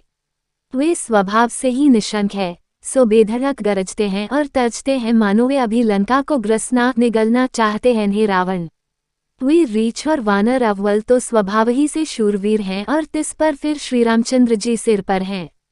इसलिए हे रावण, वे करोड़ों कालों को भी संग्राम में जीत सकते हैं। रामचंद्र जी के तेज, बल और बुद्धि की बड़ाई को करोड़ों शेषजी भी गा नहीं सकते, तब और की तो बात ही क्या। यद्यपि वे एक बाण से 100 समुद्र को सुखा सकते हैं, परंतु आपका भाई विभीषण नीति में परम निपुण है। इसलिए श्री राम ने समुद्र का पार उतरने के लिए आपके भाई विभीषण से पूछा। तब उसने सलाह दी कि पहले तो नरमी से काम निकालना चाहिए और जो नरमी से काम नहीं निकले तो पीछे तेजी करनी चाहिए। विभीषण के ये वचन सुनकर श्री राम मन में दया रखकर समुद्र के पास मार्ग मांगते हैं। दूत के ये वचन सुनकर रावण हंसा और बोला कि जिसकी ऐसी बुद्धि है, तभी तो वानरों को सहाय बनाया है और स्वभाव से डरपोक के विभीषण के वचनों पर दृढ़ता बांधी है तथा समुद्र से अबोध बालक की तरह मचलना, बालहट ठाना है। हे मूर्ख, उसकी झूठी बड़ाई तू क्यों करता है? मैंने शत्रु के बल और बुद्धि की थाह पा ली है। जिसके डरपोक विभीषण जैसे मंत्री हैं, उसके विजय और विभूति कहाँ? खल रावण के ये वचन सुनकर दूत को बड़ा क्रोध आया। इससे उसने अवसर जानकर लक्ष्मण के हाथ की पत्री निकाली और कहा कि यह पत्रिका राम के छोटे भाई लक्ष्मण ने दी है। सो हे नाथ, इसको पढ़कर अपनी छाती को शीतल करो।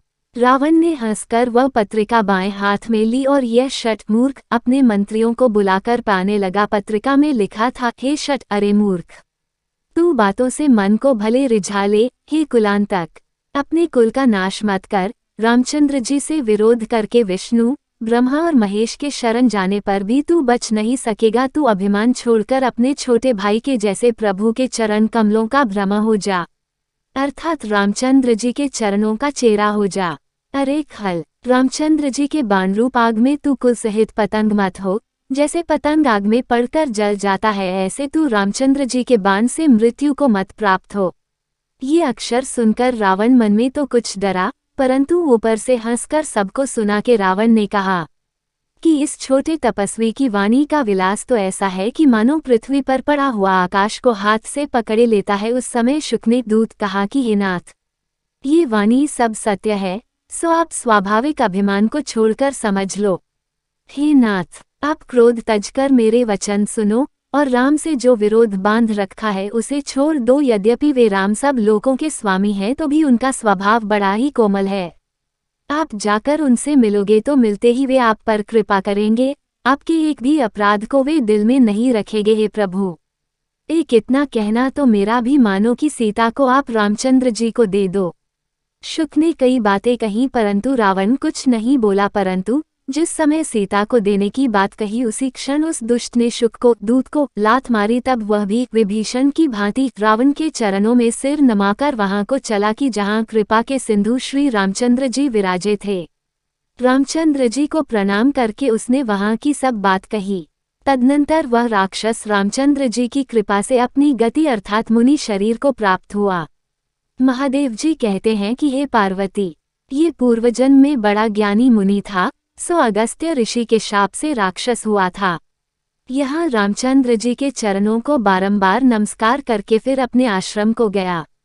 जब जड़ समुद्र ने विनय से नहीं माना, अर्थात रामचंद्र जी को दर्भासन पर बैठे 3 दिन बीत गए, तब रामचंद्र जी ने क्रोध करके कहा कि भय बिना प्रीति नहीं होती। हे लक्ष्मण, धनुष बाण लाओ, क्योंकि अब इस समुद्र को बाण की आग से सुखाना होगा।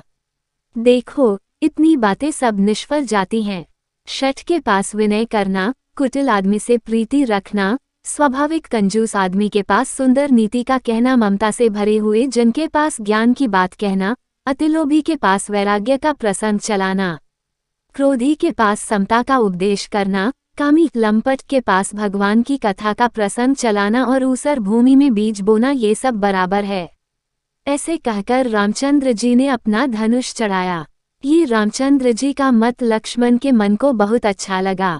प्रभु ने इधर तो धनुष में विकराल बाण का संधान किया और उधर समुद्र के हृदय के बीच संताप की ज्वाला उठी। मगर सांप और मछलियां घबराईं और समुद्र ने जाना कि अब तो जल जंतु जलने हैं। तब वो मान को तज ब्राह्मण का स्वरूप धर हाथ में अनेक मणियों से भरा हुआ कंचन का थार ले बाहर आया। कभूषुंडी ने कहा कि हे गरुड़, देखा, केला काटने से ही फलता है। चाहे दूसरे करोड़ों उपाय कर लो और खूब सींच लो, परंतु बिना काटे नहीं फलता। ऐसे ही नीच आदमी विनय करने से नहीं मानता किंतु डांटने से ही मानता है। समुद्र ने भयभीत होकर प्रभु के चरण पकड़े और प्रभु से प्रार्थना की कि हे प्रभु, मेरे सब अपराध क्षमा करो। हे नाथ, आकाश, पवन, अग्नि, जल और पृथ्वी इनकी करनी स्वभाव ही से जड़ है और सृष्टि के निमित्त आपकी ही प्रेरणा से माया से ये प्रकट हुए हैं, सो ये बात सब ग्रंथों में प्रसिद्ध है। हे प्रभु, जिसको स्वामी की जैसी आज्ञा होती है वो उसी तरह रहता है तो सुख पाता है। हे प्रभु, आपने जो मुझको शिक्षा दी ये बहुत अच्छा किया, परंतु मर्यादा तो सब आपकी ही बांधी हुई है। गंवार, शूद्र, पशु तथा नारी दंड के अधिकारी होते हैं, ऐसा अज्ञानी लोग ही समझते हैं। हे प्रभु, मैं आपके प्रताप से सूख जाऊंगा और उससे कटक भी पार उतर जाएगा, परंतु इसमें मेरी महिमा घट जाएगी। और प्रभु की आज्ञा अपेल अर्थात अनुल्लंघनीय आज्ञा का उल्लंघन नहीं हो सकता है। सो ये बात वेद में गाई है। अब जो आपको जचे वही आज्ञा देवे, सो मैं उसके अनुसार शीघ्र करूं। समुद्र के ऐसे अतिविनीत वचन सुनकर मुस्कुराकर प्रभु ने कहा कि हे तात, जैसे ये हमारा वानर का कटक पार उतर जाए वैसा उपाय करो। रामचंद्र जी के ये वचन सुनकर समुद्र ने कहा कि हे नाथ, नील और नल ये दोनों भाई है। नल को बचपन में ऋषियों से आशीर्वाद मिला हुआ है, इस कारण हे प्रभु, नल का छुआ हुआ भारी पर्वत भी आपके प्रताप से समुद्र पर तैर जाएगा। नील और नल दोनों बचपन में खेला करते थे। सो ऋषियों के आश्रमों में जाकर जिस समय मुनिलोग शालग्राम जी की पूजा कर आँख मूंद ध्यान में बैठते थे, तब ये शालग्राम जी को लेकर समुद्र में फेंक देते थे। इससे ऋषियों ने शाप दिया कि नल का डाला हुआ पत्थर नहीं डूबेगा। सो वही शाप इसके वास्ते आशीर्वादात्मक हुआ। हे प्रभु, मुझसे जो कुछ बन सकेगा वह अपने बल के अनुसार आपकी प्रभुता को हृदय में रखकर मैं भी सहाय करूंगा। हे नाथ, इस तरह आप समुद्र में सेतु बांध दीजिए कि जिसको विद्यमान देखकर त्रिलोकी में लोग आपके सुयश को गाते रहेंगे। हे नाथ, इसी बाण से आप मेरे उत्तर तट पर रहने वाले पाप के पुंज दुष्टों का संहार करो। ऐसे दयालु रणधीर श्री रामचंद्र जी ने सागर के मन की पीड़ा को जानकर उसको तुरंत हर लिया। समुद्र रामचंद्र जी के अपरिमित अपार बल को देखकर आनंदपूर्वक सुखी हुआ। समुद्र ने सारा हाल रामचंद्र जी को कह सुनाया, फिर चरणों को प्रणाम कर अपने धाम को सिधारा। समुद्र तो ऐसे प्रार्थना करके अपने घर को गया। रामचंद्र जी के भी मन में यह समुद्र की सलाह भा गई। तुलसीदास जी कहते हैं कि कलयुग के पापों को हरने वाला ये रामचंद्र जी का चरित मेरी जैसी बुद्धि है वैसा मैंने गाया है, क्योंकि रामचंद्र जी के गुणगान गुण समूह ऐसे हैं कि वे सुख के तो धाम हैं, संशय के मिटाने वाले हैं और विषाद रंज को शांत करने वाले हैं। सो जिनका मन पवित्र है और जो सज्जन पुरुष हैं, वे उन चरित्रों को सब आशा और सब भरोसों को छोड़कर गाते हैं और सुनते हैं। सर्व प्रकार के सुमंगल देने वाले रामचंद्र जी के गुणों का जो मनुष्य गान करते हैं और आदर सहित सुनते हैं, वे लोग संसार समुद्र को बिना नाव पार उतर जाते हैं। कलियुग के समस्त पापों का नाश करने वाले श्री रामचरितमानस का ये 5वां सोपान समाप्त हुआ। जय सियाराम, जय जय सियाराम।